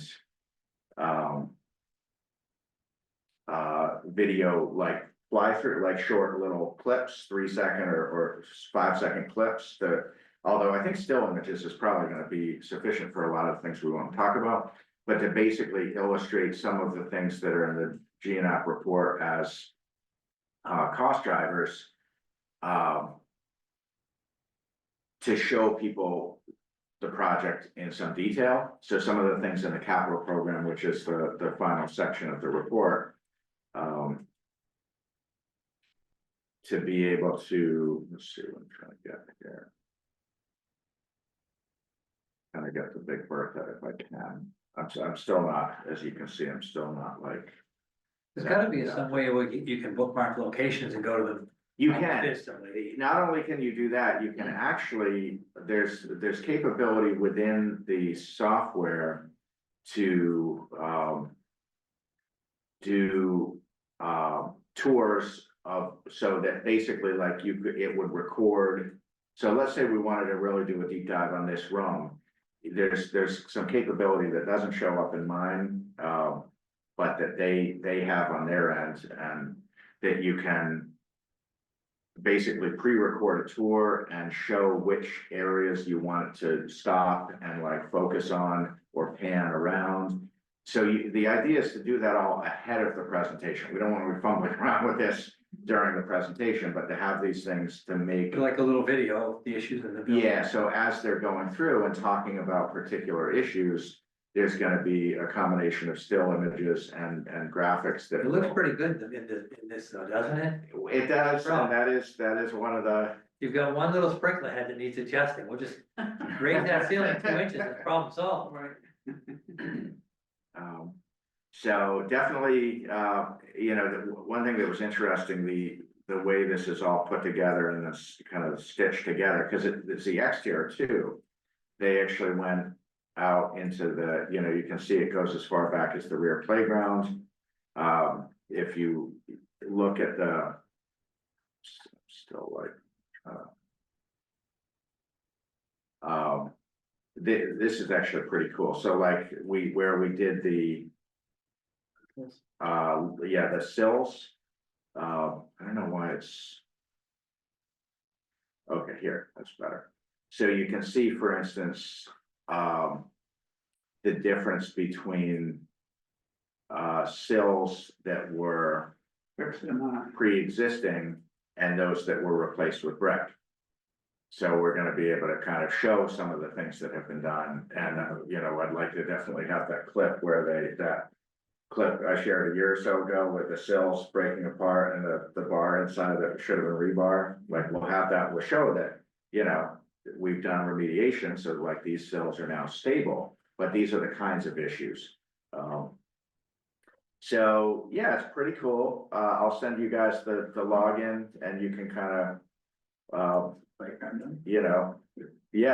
went as far as the playground, and up front, they went as far as, pretty good portion of the front parking lot. So, and you can get into the children's castle, which I've been in, but I've never been in like every floor. Now I feel like I have, because you can. Somehow I can get the Big Bertha, but yeah, Chris, you're right, you can preset like locations. How long is this contract available to keep this operative? So it's available for 6 months, but we can pause it at any time. So for instance, after the event on, let's say on June 5th, we say, okay, turn off our thing for 2 months. The meter won't keep running. So it doesn't need to be 6 contiguous months. And then after the 6 months, we can continue to have access to it for $100 a month after that. Oh, okay. Yeah. Okay. So the training that you did, was it asynchronous? I mean, is that a link you can share, or was it? Oh, good point. Yeah, so we recorded the training. Yeah, we did that. So I'll share that around too. And so you'll see everything I saw. Okay, great. Yeah, it was about 45 minutes. Okay. So if you wanna, and that'll help you, help you. So it's good. I don't know if you guys ever played the video game Doom. Well, it looked like a game, but come on. Anyway, like, you have to expect like these zombies running around. Because it's the same interface, like walking down this corridor. Yeah. It's much more brightly lit than on the video. What level did you? Much darker, but anyhow, that's pretty cool. Great. All right, so that's that. So clearly you need a computer with a lot of processing capability. Yeah, and that's another reason we want to pre-record everything, because we don't want any glitching that will get people to. That's how you lose a crowd. Right. Yeah. That's that comment. Next one, this is a very minor item, but I did, I paid the cost out of the select board professional technical services, so. Yeah, I was gonna ask you about that. Yeah, so I basically. No objection, I was just curious. Yeah, so I thought it'd be good, just because these are the kinds of things that like come up that we don't specifically budget for. But I thought it was a good heads up by Paul to kind of bring this to my attention, specifically when he knew the property had changed ownership. He said, hey, let's go talk to them right when they're brand new, and he said it was great, everyone's happy. But there's a small area that's like, there's a little path that historically has been kind of mowed by the prior owner. And so I thought it was a good heads up to affirmatively demarcate the boundaries, I was just having so. trouble placing it from that map, so, So let's see, it's this house and it's this area. This is town. This is private, so it's this kind of area right here. Yeah. And I think he told me, I haven't walked out there. I thought he told me there was like maybe like a path cut some kind of semicircular. Looks like right there, if you go down past the tree line. Yeah, I thought that the house owned two lots, I thought that the. no, that's the other house. Okay, This, I don't wanna mention names, this used to be the lady who lived across the street. Yeah, this is the same oh, one. I'm sorry, yeah, I was mixed up which house we were looking at, Yeah. yeah, no, I know the names. You're right, they did buy the first two lots, on that lot, I remember that. Oh, that's where we did all the invasives. Yeah, Yeah. yeah, Oh, yeah, okay. yeah, I walked up there, I remember seeing Yeah. it. Okay. yeah, so Yeah, they just and- set out some wood stakes and, steel. And we probably talked about, there was conversation about that, where Yeah. the boundary really was, what was Yeah. mowed, what, you know. Yeah. Yeah, and Great. in that case, the fact that it had been mowed actually made the work, the invasive us, work a yeah. little bit easier. Right. There's no issue with the neighbors, they're good. No, not whatsoever, but this is a good preemptive thing to make sure there never will be. Great. Great, that's what I've got. I How much, just, can I just, roughly how much money is left in that, the select board, Geez, I think that when I authorized this work, I think there was about $6,800 left. I think there's probably now 40, this was $1,500 of work. So it was probably $4,400, give or take.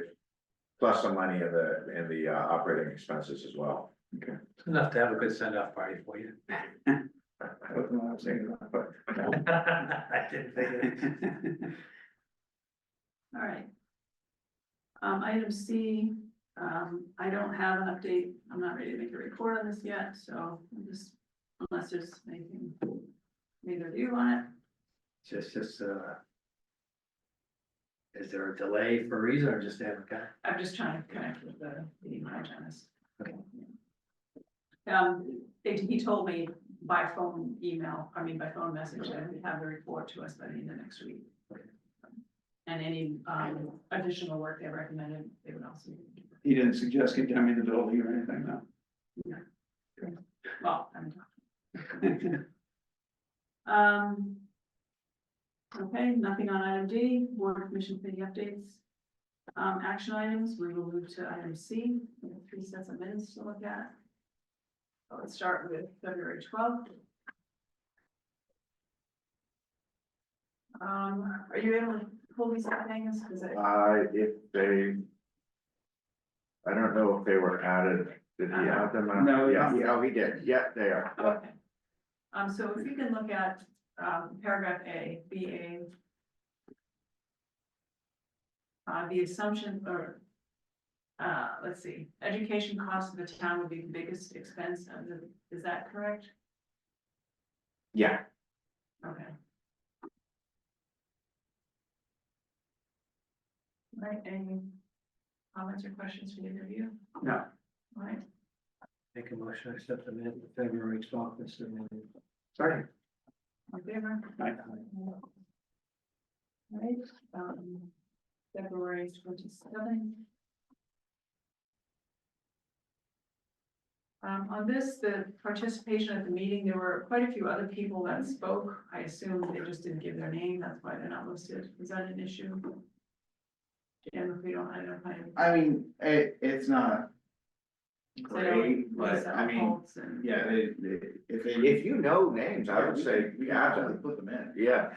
Right, but I know Lisa Holt spoke, and then there was another woman here, I forgot to look up her name, so I'll send that to you, or, Yeah, that's fine. okay, We can absolutely add that. okay. On item B, town manager updates, item B. Instead of open space committee and park and rec commission, there's actually an OSRP working group. Yeah. Just like that. Yeah, you could just say a OSRP working group comprised of representatives of the Open Space Committee and Park and Rec Commission and the Conservation Agent.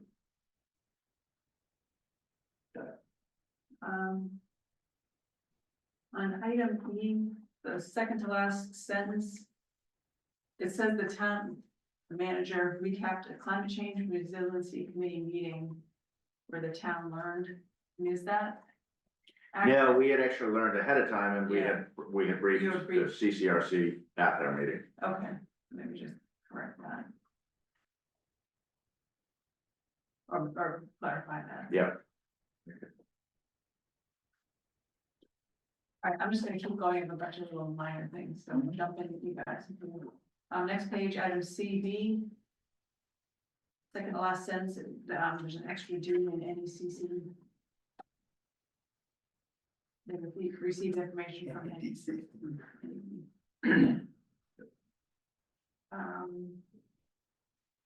Sorry, extra D or? Yeah, no, There is a D where there I should got be. it, I got you. Remove. Item DB on the tobacco MOU. There's just a strikeout train that should be taken out. And where it says the board felt the partnership was not necessary, I would say something like with only one business in town covered under the initiative, just to say why we thought it was unnecessary.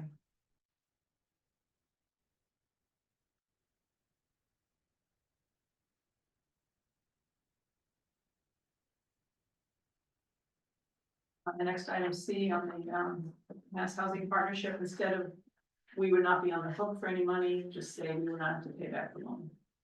Please. I saw that last night. That was a nugget you left for me. Easter egg. Yeah, it was, He did, it was, he said that way. I don't Yeah, believe that probably was I believe, that's not the way I talk. what was the phrase you would like to use? Would Sorry. not The be town- responsible for. Every once in a while you slip up.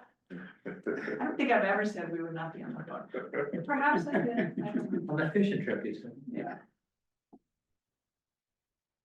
On action items, item E, this is on the Coffin Street culverts. I think the thing that's missing here is what we were deciding on, which was meeting stream standards versus, what made the most sense. It just talks about, there's another major that's a strike through there. Yeah, he didn't get the straight. Those are the corrections I make that he Yeah. addressed. So it just says cost would be a major concern. But I think it should be clear that we were giving guidance on which way to go there.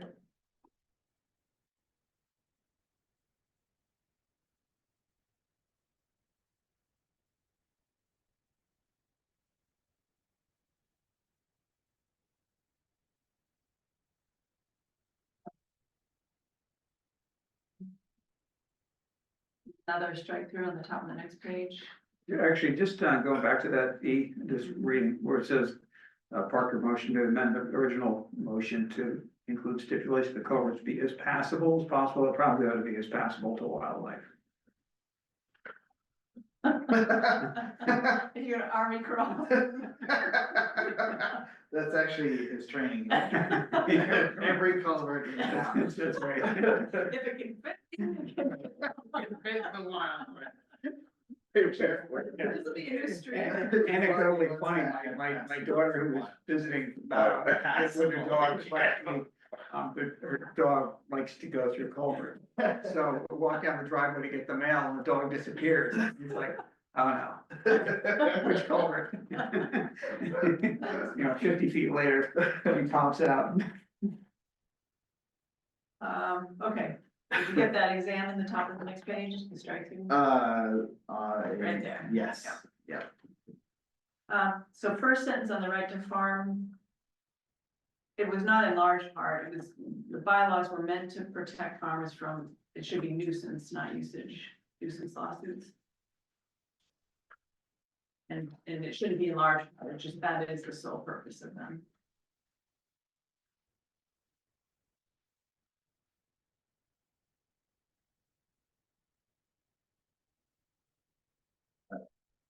And then where it says, few sentences down, the bylaw was proposed for annual town meeting but withdrawn.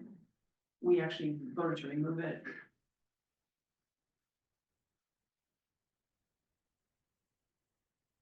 And then after the comma, I would say, or it should be a period, I guess, the same bylaw was put forward as a citizen's petition instead of at this stage. Yeah, sorry. So in 2025, comma, the same bylaw was put forward as a citizen's petition.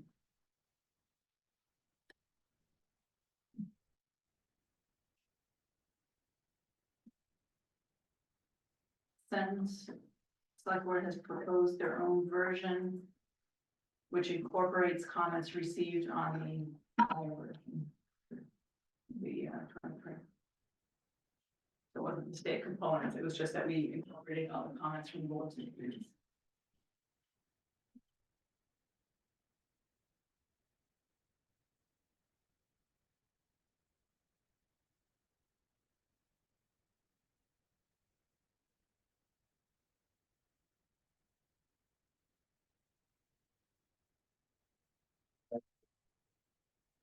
Let's open the public comment period. That'll be when you read, right? I think she did speak first. I mean, it says up here that I. Okay, I see what she's saying, Yeah. okay, I was thinking as an official. No. She was the first to come She on. was the first. Yeah. Yeah, that wording is awkward. Maybe just open the public comment. Spoke first. Instead of the public comment period, just say, Well, open the first to public speak during comment. public Yeah. comment.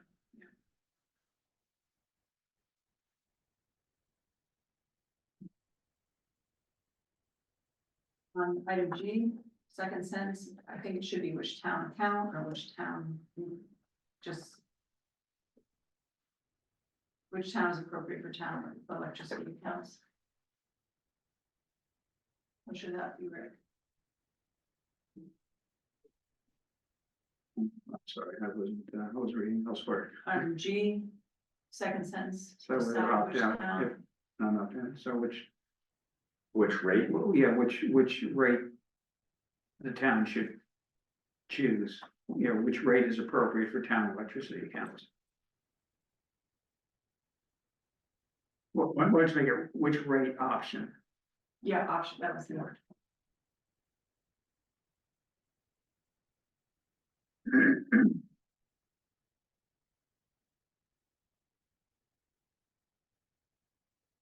Item J, we have instead of abstain, it says school. The new voting format. I don't know you're gonna end up in there.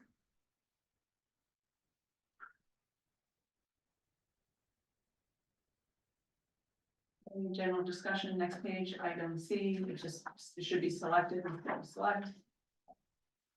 May 14th is a public session. So hang on, that's what I wanna get to, we're now doing it the 28th. Yeah, Okay. Cause there was an email sent at one point and I responded back and was I mistaken? I thought it was the 14th. I never heard back until oh, this was just said tonight. oh, Question from earlier, so who would you email? Was it me? whoever sent the email, I responded back. Okay, I'm good with it, I just, okay. Okay. Yeah, we push it, we knew we would need more time. so I know we're in minutes, but relative to dates, I saw something, there's a meeting next week, a forum on right to farm bylaw or something. That's I only saw it on the website, who's doing that, what's that all? The ad hoc group. I mean, I'm planning on going, but we don't have a role in it. So it's not, I don't know I don't know anything about it. I Yeah, don't know what anybody. do it's in the annex. I saw it on the electronic. Yeah, they had asked us to put it out, and once they withdrew their petition, we agreed we'd put it out. But it's not a town forum that we've got no role. They're afraid no one's gonna show up. Because everything's been so MBTA. Do you have concerns about it? Yeah. We can get to that, we'll get to that. Maybe on the agenda later, so I don't want to interrupt the meetings. No, they still want to. It's not on the agenda, I mean, Oh, okay. it's. Okay. Sorry. What we just talked about is in the minutes there. Is it in any way relevant? Sorry, this one. Well, I don't know how the presentation goes because now the bylaw is the town's bylaw, not theirs, so they're, I don't know. I know, It becomes very dangerous how I that's. express the same concern to Angus, it's a weird situation, It comes off as a town approved and we have no idea what the plan is. That makes me a little uneasy. yeah. Did they pay for the annex? I don't know. I don't know if they reserved it. I know they reserved it, I don't know, because it's a town. No, it's not. No, in, town residents. Oh, but, yeah, is there a fee for town residents? For the annex, yeah, there might be. I'm not sure, I was involved with that, so. All right, What's their intent with it too, I guess. just to inform people so they know about the bylaw. But I mean, there's the no citizen- contention, this is weird. Well, awkward, not weird. I think they had scheduled it before they withdrew. And they were gonna present both versions. they said. Yeah, and then they had, emailed me a few Saturdays ago, or Fridays, I think it was, to say this, they sent a notice that they wanted posted. I didn't get back to them until it was later, it was the following week that We wanted to wait till. we wanted to make sure that it was gonna be withdrawn. And once it was withdrawn, I did agree to post it because, It's gets dangerous though, because it represents us as a no, I town know, but it, presentation, we don't know what they're gonna do. So what would you like to see happen? I'd like to see it not happen, but, I mean, I'm planning on being there, I'll speak up if things are I'm sure, yeah, inaccurate. I'll probably show up too, but. Yeah, okay, it just threw me to see it, not have heard anything about it. Yeah. And I thought it was a settled deal already, so. Okay. Item E, this is on the open meeting, I don't think it was Angus that expressed dissatisfaction, I think it was the board members about certain. No, he did too, I I recall. did too, yeah, All right, but it was meetings, not meetings, but have some meetings are being. are you Yeah, comfortable with Some it? meetings, not With it meetings. just being the town manager, because it was a general. And the board, yeah, I have no Yeah, I problem. would say and the board, just because it was a consensus, and that's all I have for. That's it? It was long. I'll make a motion to accept the minutes of February 22nd as modified. Second. On favor. All right. All right, March sixth. Well, I'll maybe.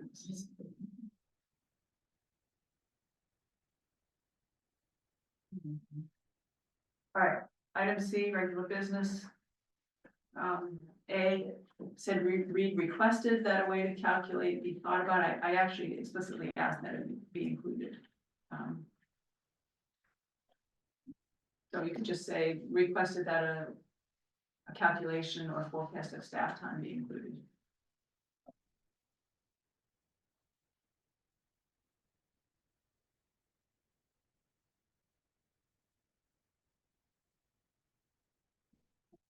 A should be the town manager instead of just the manager.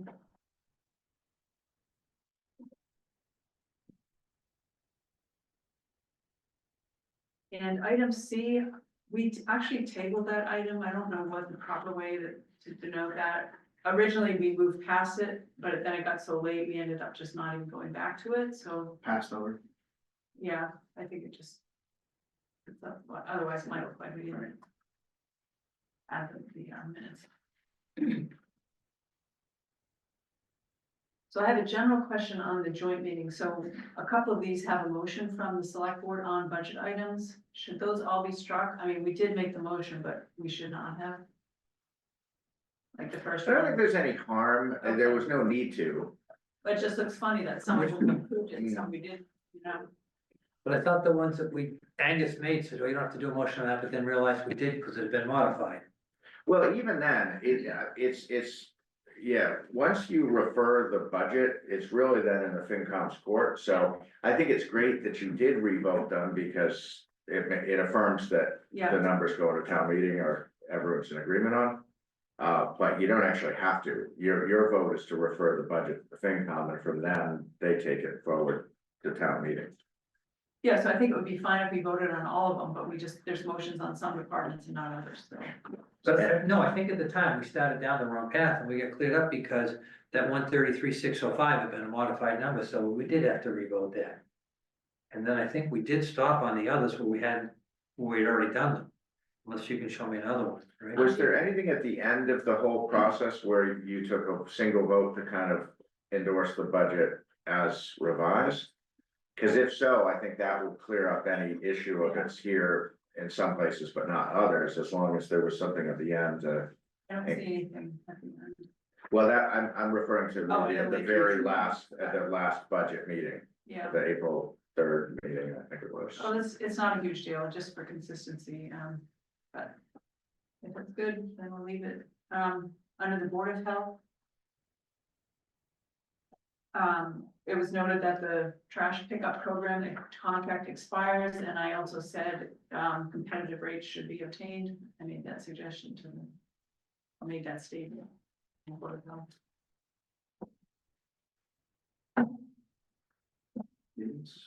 Or competitive Quote, bids should be obtained.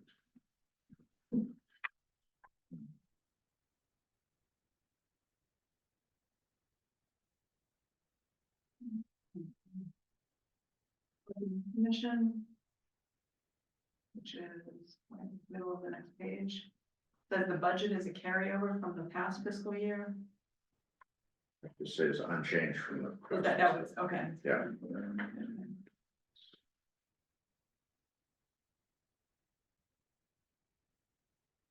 Three of six.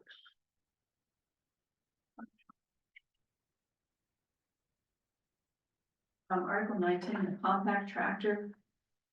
It says there were operating costs for reliability issues, but this is a brand new tractor, right? So that doesn't seem right that we would build in $4,000 a year for reliability issues. That might have been. Service. Just servicing, if we just strike that and just have servicing, that would be good.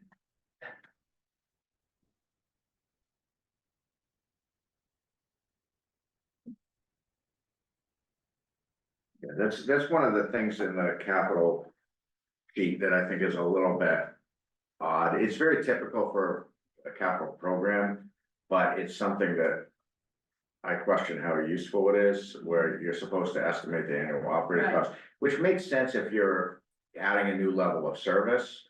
But most of the forms don't provide that information, and those that do, it's very like, it's not worth anything.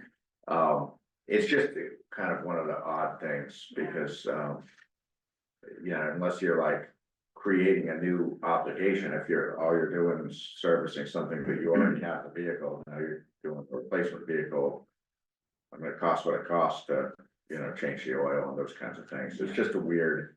That's not an increase over the previous vehicle you own, it's just. Exactly, yeah, so. Yeah. The next one I had is Article 22. This sentence is not accurate. Brian Richard explained it based on testing an HVAC unit was revealed to be causing poor quality air. So maybe just Brian Richard, proposed that, I don't know. Proposed replacing HVAC system.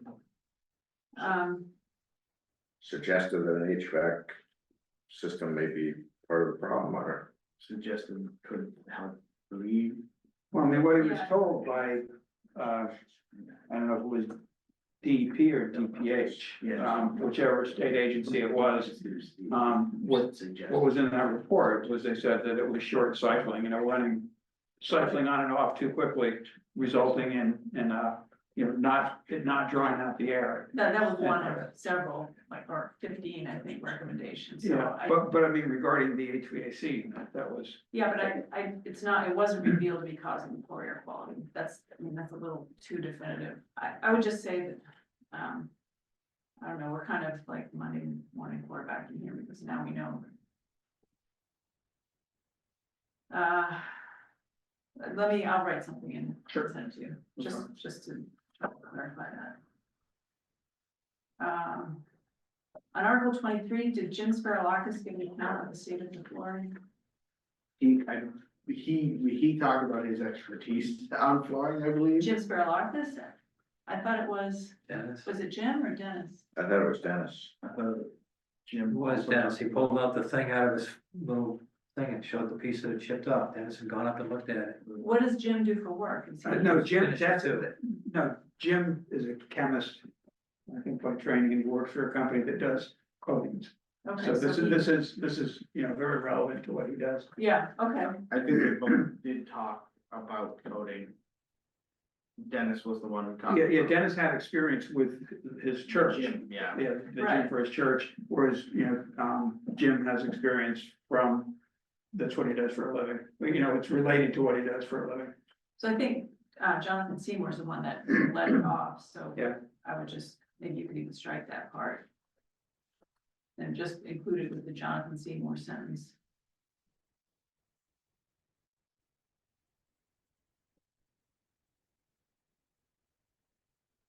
Yeah, I think you're right. I think it was Jonathan Seymour who said that. Article 24, last sentence, just missing right, he would write the rationale, just says he would, the rationale, The rationale. Got it. he would. Next one. It's sort of Shakespearean, isn't it?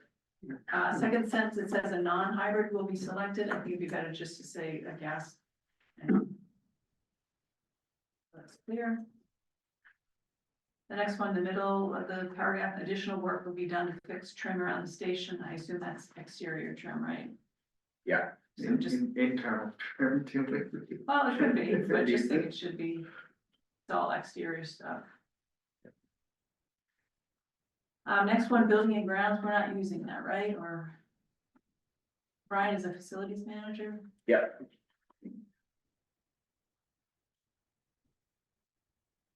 I would just say the facilities manager instead.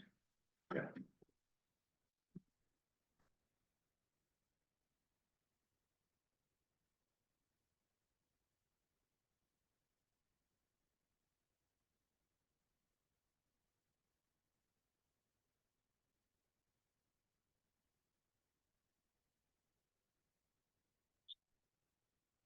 Very good. You have any, Rick? No, Make a motion to approve the minutes, March 6th, amendment. second, yeah. All in favor? Aye. I'm running out of Thanks, Wendy. battery juice here. Like, Oh, that's you. That's you. Don't stick your fingers in that socket, Wendy.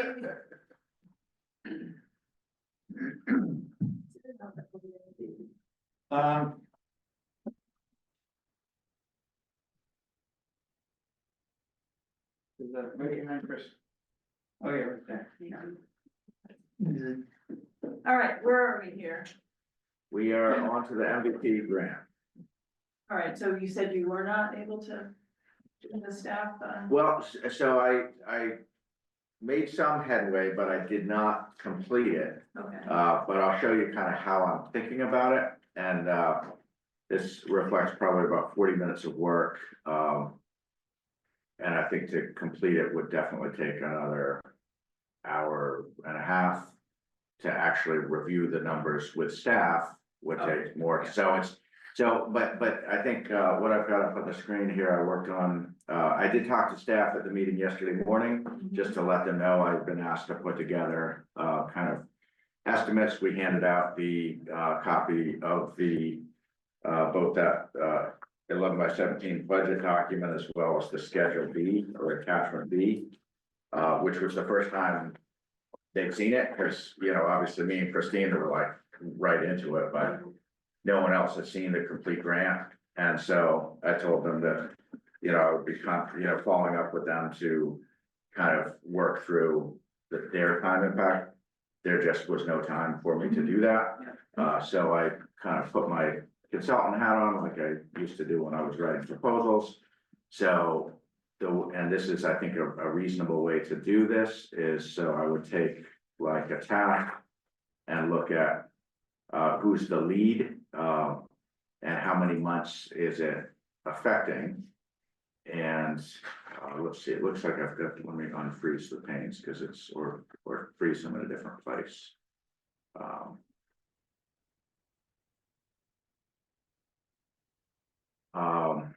Let's see. I'll zoom in. So I'll take an example of like climate change resiliency meetings. This is a pretty straightforward one. This schedule is direct from what was in the grant. So what I added to it was everything to the right of here. So kind of how many months will this affect in fiscal 26 and 27? committee meetings 12 months, FY 27 0, but if you scroll down to FY 27, 0 and 12. And then I kind of roughed out how many, I put together for every staff person that I think would have some role in any of this work. Like roughly how much time per month. So for instance, like Christine, I think for those meetings, when you account for the meeting itself, as well as preparing, as well as follow-up, I assume that might be 6 hours.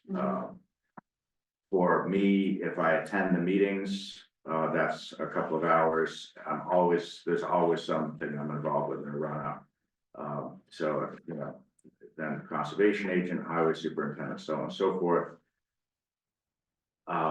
And then, so that's staff hours per month, and then the next set of numbers is annualizes that, and then gets to kind of what's the total number of hours for that task. So this is, I mean, I did this really quickly, so you know, I would want time to really vet this, and I only got down as far as I think not even through task 3, until I just kind of ran out of time. But basically, let me just zoom back a little bit.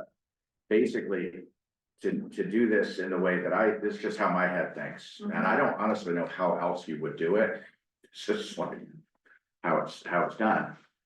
Is I would need to fill in a number for all of these. Now that's going to be 0 in a lot of cases because there's no impact on, you know, Jim or whatever for some of these, but some of them would be an impact on Jim or on, I mean, all the resources are listed here: project manager, town manager, Rebecca, Clay, Butch, John Savage. I mean, that's de minimis, but he, you know, when there's an in-person event, he is spending time. It's like an hour, so it's not much. But Caitlin Barker, Jen Geary, Paul, Katrina Dwyer, Corinne, Christine Marshall, Jim, Max, and Jenny. And Jenny so far would have like nothing, but then I added something at the bottom that I just started that would need to kind of be built out of the actual grant administration. I only got as far with that as execute the contract, which is basically like an hour of my time, 2 hours of Rebecca's time, half hour of Jim's time, and an hour and a half of the town accountant's time. So that's just one task. There's obviously others to actually administer the grant, but so I think to give you like a reasonable estimate would involve kind of filling this all out, and then kind of what does that lead to in terms of the, you know, bottom line. And with just having gotten through a couple of tasks, I'm already at, you know, 507 staff hours. So that may seem like, oh, that's crazy. So yesterday morning at the staff huddle, I was one of nine staff present. We talked about this for 25 minutes. 9 times 25 is like almost 4 hours of staff time for a 25-minute conversation. People might think, oh, you're inflating that. No, I'm not. That is how consultants bill. That was 4 hours of staff time in the aggregate for a 25-minute discussion. So where we have these huddles and we keep people like, so there's things where it's like, well, does Paul really need to be part of that? Well, yeah, he's the stormwater guy. Like we have a very collaborative process, and that's great, and that has a lot of value, but that also means that there's a lot of touches on these things and things that people probably never see. But part of why things run smoothly is because we do that, and we don't get into a situation anymore that used to happen years ago where like you bring something forward and go, oh, well, what does this person think? Oh, I don't know, we don't talk to them. Now everyone's talking, so that's all good, but it all takes time. So anyway, I didn't get as far as I had hoped in terms of the substance. It took me some time to kind of design a, you know, spreadsheet. And I would want to, I mean, the right way to do this really would be to have staff self-identify what time they think would be spent. But I will tell you that in my first, you know, years of my career in the public sector, I didn't think this way. I only learned to think this way in the 9 years I spent consulting. And so, like I was talking to Butch about it earlier this week, and you know, once we started talking through the impact on his time, he was, oh, I hadn't really thought about it. I hadn't really thought about that. But it is affecting his time. Now, if people are not fully utilized, I mean, we're here to work. That's the thing that we're here to work. We're here to do the public's work. But to the extent people are fully utilized, if you're taking their time, you're either crowding out other things they would be doing, or you are, causing something not to get done, or you're pushing people to burn out, or you're pushing hourly employees past what they're budgeted to work. So, basically, I think that example of this morning's meeting being like effectively 4 hours of time makes kind of an interesting point. I think when you really start to like look at some of these things of the meetings, and this doesn't even explicitly address things like the correspondence, which is really what's a huge time impact, is the number of correspondences, the degree to which, committee members are so hands-on. So something like posting a website news and announcement, if we were empowered to do that, it might take 20 minutes. But because of the expectation that everyone's signing off on it, it might take 3 hours because of the number of hands involved. So in some ways, it's actually like, people think the involvement of volunteers and committee members will make things easier. It actually is the other way. It actually makes things take a lot longer. Now, is it a better end product? Arguably it is. So it's, that's your trade-off of, do you want us to work kind of optimal efficiency, or do you want every comma to be like fully vetted? Because that's, on this particular initiative, that's kind of often how it's handled. So yeah, I didn't get as far as I wanted, but I do, I've said before, we're talking thousands of hours, and I'm very confident, after having just done a few tasks, that did not overstate the situation. That doesn't mean we shouldn't do it, doesn't mean it's a bad idea to do it. It's just a reality that people should not ignore, is it will consume a lot of time. One thing I started to do right at the end, I didn't get very far with, this kind of, so if we got to like, so I put in the total annual, or the total budgeted hours for 2 years.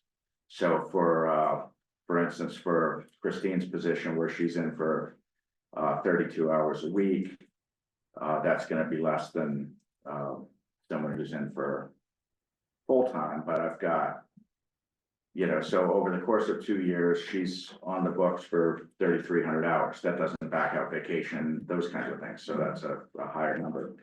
But once this is all populated, the idea would be to give like roughly what percentage of her working time would go toward this project. So I'm at 5% after like 3 tasks out of 14, and not having gotten into any of the meat of it. So I know this comes off as I'm suggesting we shouldn't do it. That's not what I'm trying to say. I'm just trying to say it's a major time impact. And there are definitely things that I think people who don't work in this building probably underestimate the amount of collaboration that goes on, and that has to go on for us to deliver the kind of work product that we deliver. Yeah, I don't think we want to back off on that. I mean, you're right, things used to be like, we'd get all the way through Concom permitting and then find out you needed a building inspector or something. Yeah. It just was terrible. Yeah, no, there used to be absolutely zero coordination between departments. Yeah. So is this what you were looking for, Chris, or? Yeah, I think you had asked for it a while ago, we never got it, and at that meeting, that's why I said we gotta take a time out and see it, because I think that end number is gonna be, you're gonna realize how many other projects are gonna get pushed out. It's not, just because you're getting a grant doesn't mean there aren't significant costs to the town in other ways. I know I didn't consider that when we were looking at this originally.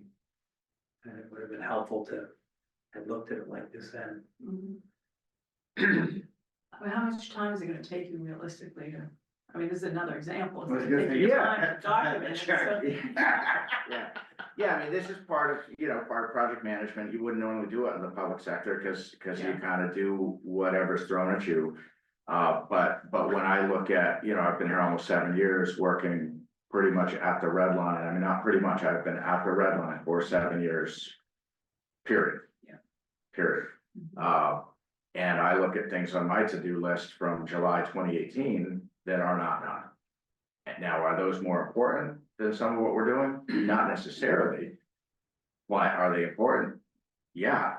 And are we conscious about that those are things that are not getting done? No, we're not. Those are just things that are on my to-do list every single month, every single year. They never get done. I am 4 years behind on town reports. But that's why this is important. 4 years behind. Because there has not been a workday in the last 4 years where that has been more urgent. Not that more important, it's very important. It's a statutory requirement, but it's not been more urgent than dealing with the stuff I deal with every day. So I will, even though I'm on vacation next week, I will be working this weekend to get stuff done, because I can't leave on Friday. I will work either Saturday or Sunday or Monday or some combination. Why not just come in Tuesday and not get charged a vacation day? Because if I come in Tuesday, I won't get any of those things done. I can only get them done when I'm here, when there's no disturbance, because it's that kind of work, like town reports. That's why So, this is critical, because this is gonna show you how much it's gonna take of the town.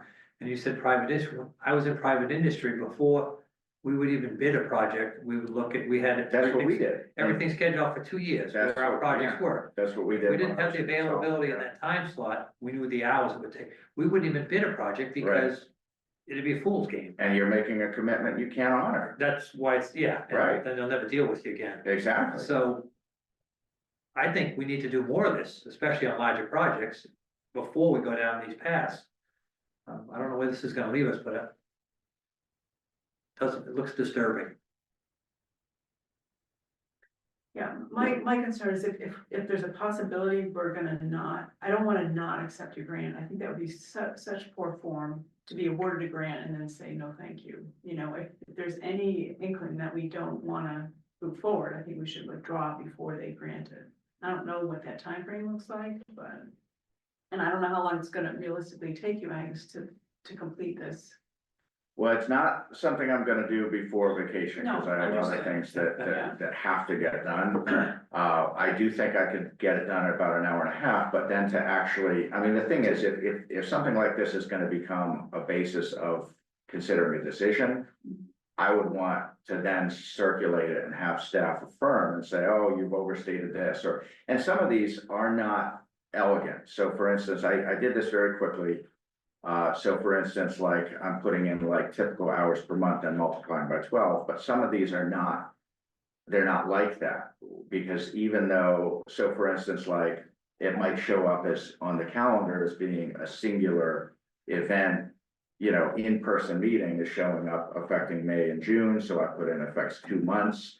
And so for Christine, I put in 6 hours, so 12 hours. Is it gonna take, if you combine planning for the event, making sure the logistics run, the outreach, attending the event, any follow-up, is that 12 hours per time? No, it's far more.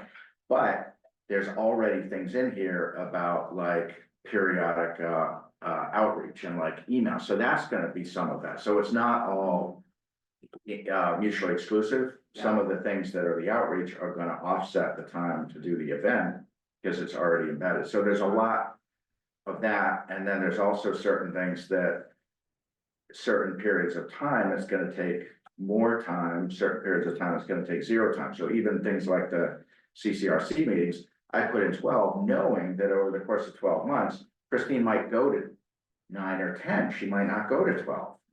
I certainly am not gonna go to 12, but I might go to 6. So it's just to do this, like to really where it's good numbers would take more. To do it in a fairly superficial way, which is what I've done so far, I could probably do it in another hour and a half. and then get it vetted. So I think if this is gonna be like on the table for like scrutiny, I would wanna do it right, which will take more time. But I wanna do enough both to share kind of how I'm thinking about it. In terms of how you would even come up with a guess, and then, yeah, if it's gonna be like the basis of a potential decision that the board might make, I need to make sure it is defensible.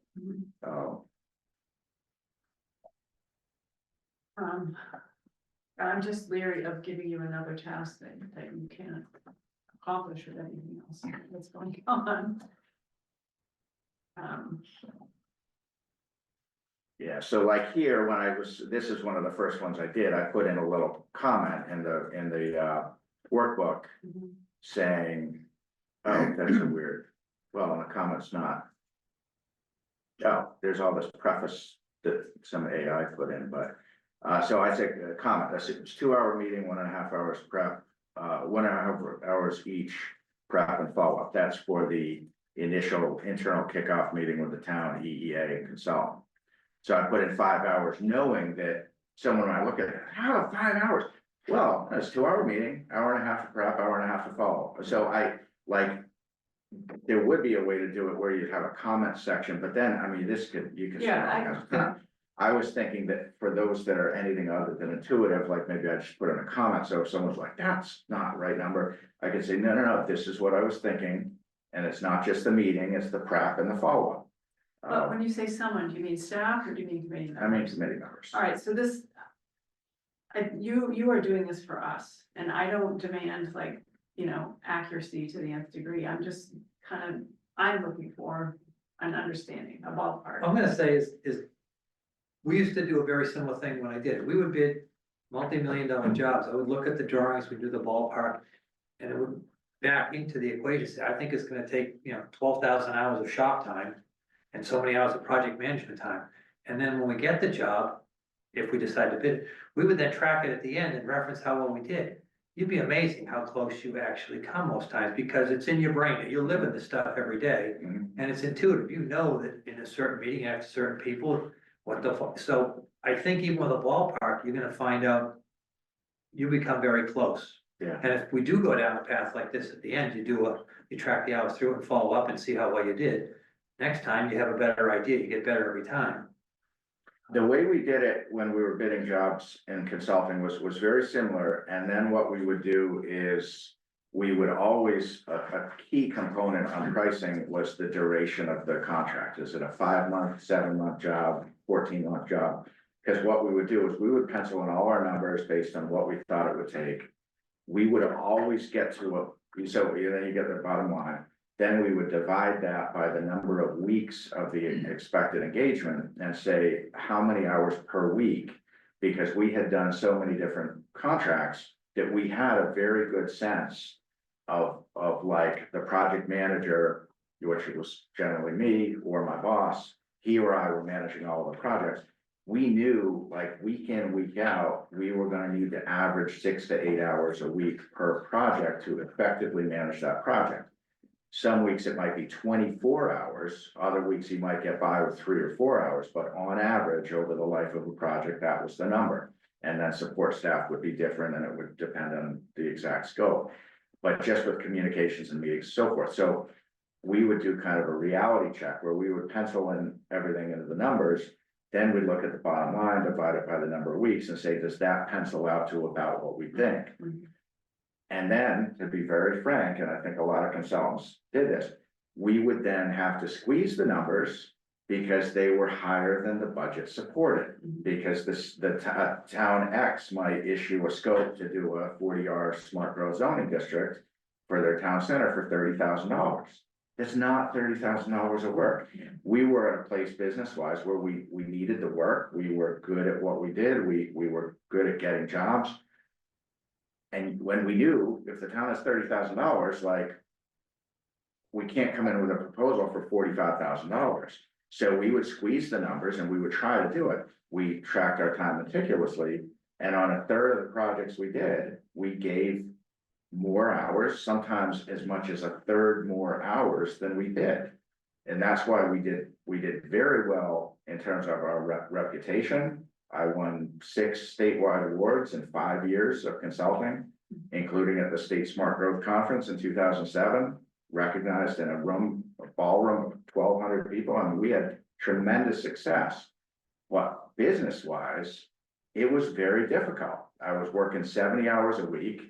It's not like we were bringing in a fair amount of money in the gross, but not compared to, it was not a winning business model. Yeah. We were only succeeding because my boss and I were working every waking hour. Yeah. And that's why I left consulting. And it really hasn't changed that much. So, but you know, so it's it takes more time.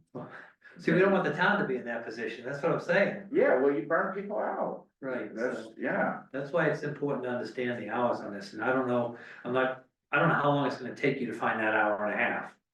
Yeah, I don't either, because I'm coming back on the day of town meeting, we might have a 2-night town That's meeting, not a big it's, you know, and, you know, I'm coming back to a week of, you know, And stuff. of not being here, so I told Wendy the other day, if I look away for 2 hours, I come back to a backlog that would make your head spin. So, that's on any given day, so.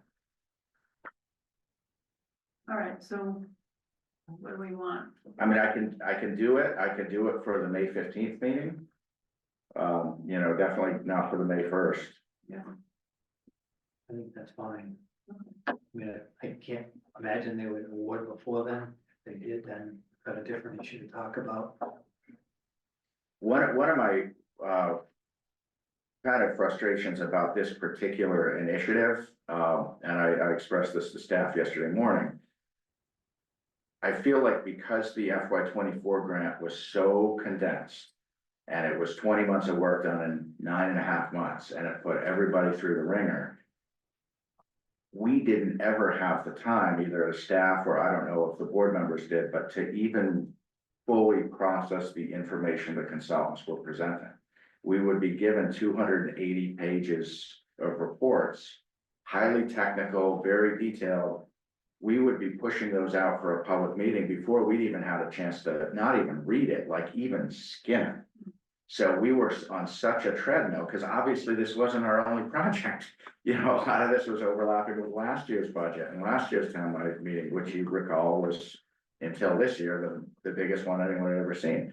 So like, we're getting enormous amounts of work product from consultants, pushing it out, going through public meetings when we hadn't even digested it. That's speaking staff, I don't know about the board and committee members, maybe you guys read everything, but we didn't. And that's just a fact. Yeah, that's And not ideal. No, it's not, and I feel like with this particular situation, where we're not into even like identifying our priority areas until the 2nd year of the grant. You guys are familiar with the charrette, and everyone throws that term around, but it's a thing, and people use it casually, but it's really a thing. It's not a public meeting. People misuse the term all the time. Oh, we had a charrette. No, you didn't. You had a public meeting. A charrette is where you get all the stakeholders in the community, all the department heads, committee chairs, board people, everyone, residents in one place for an intensive 2 to 3 day. Typically, it's a design workshop around like a town center type thing where you have architects and they're doing work on the fly. It costs $150,000. They're major, but it's like the whole idea of a charrette is to take what normally would play out over a year-long process and condense it to a week. And they do it by getting all the people to commit the time ahead of time that they are gonna be there for days, and people can leave and come back. But like the architects and designers are there working nonstop. They're working 12-hour days, 14-hour days, ordering pizza. They're condensing it all. And you can do it if you have all the decision makers in the room. It's very hard to pull off. It takes months to plan. But, and so I don't want to say we're gonna do that here, but I do feel like conceptually, if you got all the right people in the room for like a couple of 4-hour, 6-hour, like intensive blocks, we could make decisions about which areas we're focused on in a matter of days. Now, it'd take a huge amount of prep and coordination, but I see this like taking a long time to get to where we're even ready to put pencil to paper in terms of what we're actually gonna do about it. And I feel like part of the reason is we as a community haven't even digested and processed the work that was done for the last one. And maybe I'm the only one who didn't find the time to read stuff, but I doubt it. So. I doubt it's a community that everybody has, but I'm pretty confident that everybody who's on the CCRC. Right, yeah, they're ahead of the community. No, I understand, I just. I don't doubt that at all, Yeah, there is a group that has. of course, and they're ahead of everyone else in terms of having processed all this, cause well, I won't say why, but you know, we haven't had time. And I would defy any of them to look at a single day of my life since July 1st and tell me what day I was gonna find the time to read the reports. Yeah. And what work was not going to get done because I read the reports, because that's the life I live. I don't waste a minute. So the problem is we're chasing a grant because it was free money. What it's gonna cost the town in lost time and lost opportunities? We don't even know the magnitude of that. But based on the previous project, which is wrapped up, it's still not even, does it make sense to go forward on this at this time? I mean, I think let's say on May 15th, I think we should put the formal report, the complete report, all 600 or 700 pages of it, which included the prior interim reports with the culvert analysis and the stormwater modeling and all of that. Put that back into circulation. It's already on the web, readily available, but to actually say, like, let's plan to, like, I feel like at no point since, I mean, that was rolled out at the major public meeting in late June. I think it was a very successful meeting. A lot of people turned out. I thought it all went well. But since that time, that report has not been on the table as like a focus of a single meeting other than a CCRC meeting. And even those, I think their focus was almost immediately on like the next grant rather than, and again, I think Rick is exactly right. They've all read it, they've all processed it, so they don't maybe feel the need to do that. But the community as a whole hasn't. And maybe they think we should have. I'm sure they do think we should have. But that's not reality. So just speaking for the committee, you know, the way things have been stated, you know, it's as though what the committee is doing is chasing a grant. I'm pretty confident that the people on the committee are not focused on chasing a grant. What they're focused on is addressing the problem. And the only way that is apparent is to get funding, which is through a grant. So, you know, the grant isn't the goal. The goal is to address the issue. But the scope of the work is geared towards the grant, things that we wouldn't normally do. Right, just to make us eligible for the grant, and that's my concern. Well, that's correct. I mean, that's the format of the grant. But to get the information that you're gonna get here, you have to spend money. And so the way to achieve the tasks that have to be done in order to try to address the problem, you have to go through that process. But we're not saying you don't have to do the process. Maybe the town self-funds it over a different duration. And some of the tasks that are necessary don't have to get done to comply with the grant. I mean, I understand the urgency of River Road. It's not like, I'm not putting blinders on it. I just think this is biting off way more than we can chew at this point in time. That's the, you know. Yeah, no, I hear everything that's going on. I'm not jumping up and down with joy, but, you know, I hear what you're saying. I do think there has been some significant displaced staff time on things like, and I'm gonna validate Wendy, the heavy commercial vehicle exclusion. That was one thing on a list of things in July where we were put under immense pressure from this committee to get going on. And we put a lot of time in July, August, September, October on that. on the maps we did for the road, the trees, to identify all the trees, like, there were a bunch of things that if you look back at the July agenda, that was basically a punch list, that at every subsequent meeting, it was, well, where are we in this, where are we in this, where are we in this, where are we in this, where are we? Every single one, like, not every single one. And that drove my time, Christine's time, Butch's time, Clay's time. Clay wasn't here yet. If we had put that same investment of staff time into reading and absorbing the report and being able to think for ourselves and actually come forward with our own insights, which we may actually have, no one thinks that, but we might. Like, that was all displaced by jumping through hoops that were put in front of us by a committee. That's a fact. It's a fact. Mhm.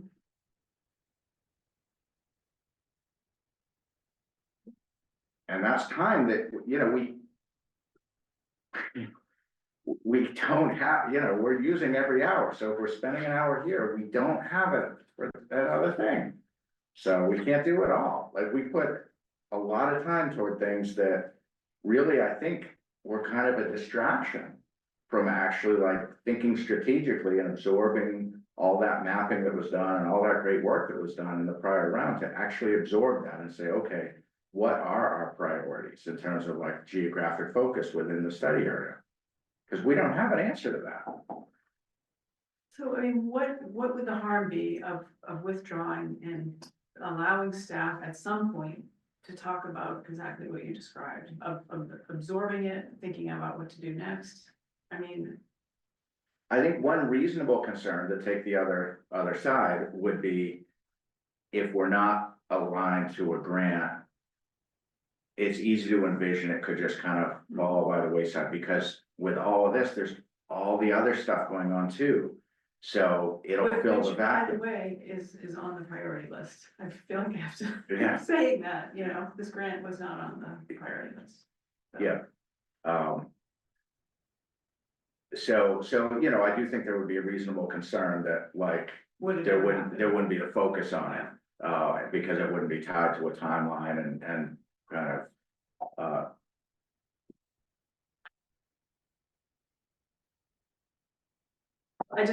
I'm afraid that we're just gonna continue to talk about this and nothing's gonna happen, and then the grant's gonna come in, and then we're gonna be like obligated. You're never obligated, I mean. I know, but don't you think it'd be bad form to be awarded a grant and say no? I thanks? don't think it's the end of the world. I think it's better to make the right decision. If the grant came in and you said, thank you very much, it doesn't, we just assessed that time, it doesn't work this time, they're not gonna look at you poorly, and some other community that has the advantage of using that, so. I think it's better than taking it and not being able to accomplish it appropriately, that's the better option still.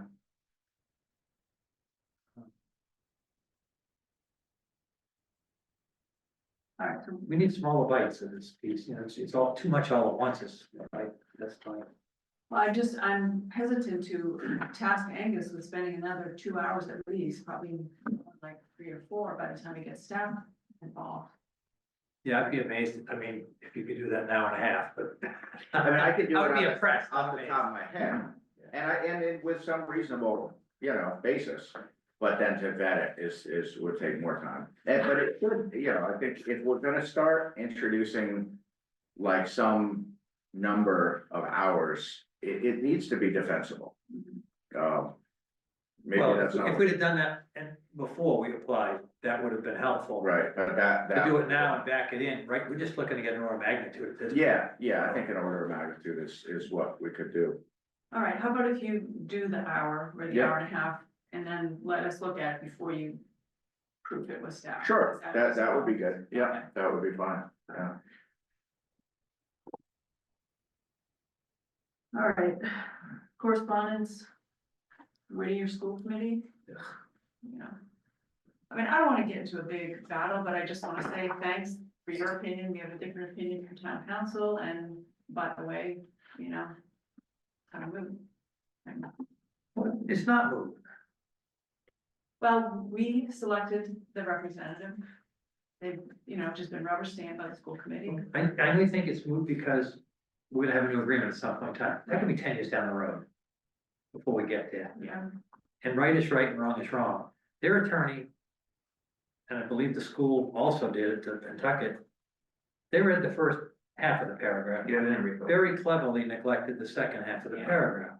They talk about the initial appointment is done by the school committee. And I'm gonna read it right out of the contract, down to the last sentence in the first paragraph. In every year after the year in which these initial appointments are made, whatever the term of office of a member expires, the member municipality concerned shall appoint one member to serve for the term of 3 years from March 31st of the year in which such appointment is required to be made. So after the original appointment, which is done by the school committee back in 1950, whatever it was, 67. Yeah. After that, every other appointment is done by the municipality. There is no gray area there. It's written in the document. So for them to read the first half of the paragraph and come to a conclusion. I'm trying to choose my words carefully. It's not correct. So what do you think, what are you suggesting? How would you like to respond? I don't think we have the time to do it until after town meeting, but Mhm. I mean, if you want to put a letter together and say, this is not acceptable, we totally disagree, please read the last. And cut and paste that sentence. Do they? Okay, so they don't have Tim's opinion, but they have my letter, which was based on Tim's opinion, Yeah, which I mentioned those things, right? right. So, So just because they have a lawyer says it doesn't make it any better than ours. no, exactly. I think any future appointment, we do it from here.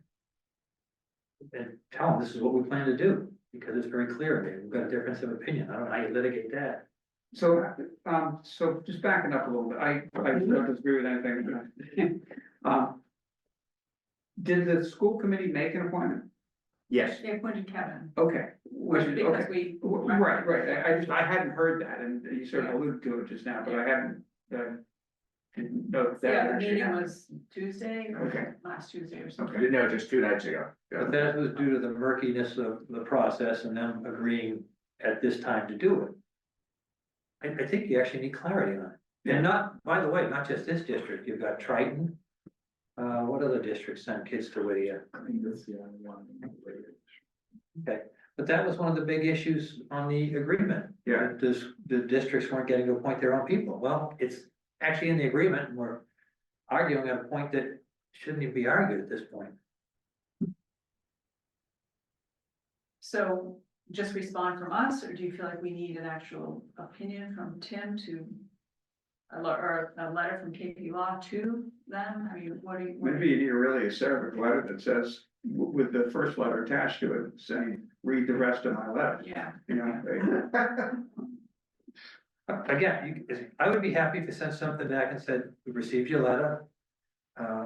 We do not agree with it, there's no clarity, please read this paragraph, and going forward, please understand that the town of West Newbury will make the appointment for our representatives.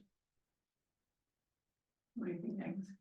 What's Kevin's term? His 3-year term? 3 years. So With there's 3 a years to while wait. before, as long as he serves out his term, there's a while for some wrangling. I'm gonna So take it, I swear. But don't forget, now Georgetown and Merrimack should be in on this process too, because the school Right. committee shouldn't, if they're not gonna appoint our No, I representative, they understand. shouldn't be appointing I theirs. understand, and that's why, I mean, when Wendy sent her letter, I shared it with my counterparts, not in Georgetown, but in, Grove Lake. Merrimack. But it would apply to Triton as well. And yeah, they're not as focused on this as we are, so there wasn't really any response. So I think to get like a united front, I just don't know. Well, I don't know if it has to be, just Yeah. make them aware, this is Yeah. how we're approaching it, if Yeah. you would like to, Yeah. it helps. I mean, I do think it should be kind of all or. It doesn't affect us because it's 3 years before another appointment is made. So, you know, I think if, let's say his term was a year, I would be concerned about anything that puts a cloud over the validity of the appointment. So that's why I think it was good that Pentucket made the appointment on Tuesday. That it's just that there's no question as to, you know, our representative's right to be on that committee and to vote. And where we have 3 years, I don't see any downside in potentially muddying the waters. Mhm. But I think if we could get the other towns and regional districts to see, you know, see it the same way, that would be very helpful. Would the board be comfortable with releasing Tim's opinion as public? Because that has not It's a legal opinion, it has not been. And so that was a formal opinion, I couldn't remember whether it was. It was an email, it was a lengthy email, Yeah. you know, it wasn't on letterhead, but yeah, I think it, I mean, I would consider that privileged until you release it.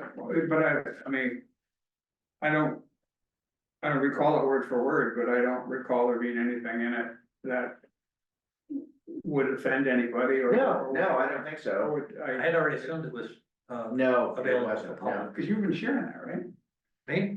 I'm the food mart, I'm handing it out to everybody. Yeah. Right, so I've just attached that to the letter maybe and say, you know, see, attached opinion from our attorney and, I mean, is that? I think that's fine, I mean. I think that's fine. I do seem to recall, wasn't there an issue a few years ago where KP, there was the whole dual representation thing? I do think Whittier is a client of theirs. So that could, All right, it doesn't affect the substance of Tim's opinion, but it might be something to think through in terms of how. Well, he shouldn't be giving us opinions on Whittier, if that's the case at this. Well, at that time, it was, I mean, the disclosure was related, I think, was it on legal or was it might have only been on. It was on the specific project or something. Well, it was related to school building project. I honestly don't know if KP is their counsel or they were their counsel for for particular, a particular thing, so. all right, I'll just draft something. I don't wanna let this stand, even if we're not gonna do anything next year. I just want them to know we disagree and our intent is to appoint our own. I appreciate that. All right. Spartans Drum and Bugle Corps. They're very good if you guys have ever seen them. Very good. Are you a groupie? I was in college band with a lot of my friends did Spartan marching Is that band right? over the summer. Really? Yeah, What did you play? I played sousaphone. So they're not looking for anything from us, right? No, it was more just kind of one of those curiosities. Yeah. Come to town. It sounds like a great program. I don't know if I'd want to sleep in the gym Friday and Saturday night. They're young. All right. Anything else on open session? Good. I move we recess to executive session for items, chapter 30A, section 21A, 2 and 3. Second, All in favor? Parker, aye. Read by. All right, so anyone watching from home, the board will recess to executive session and reconvene in open session for the sole purpose of adjournment.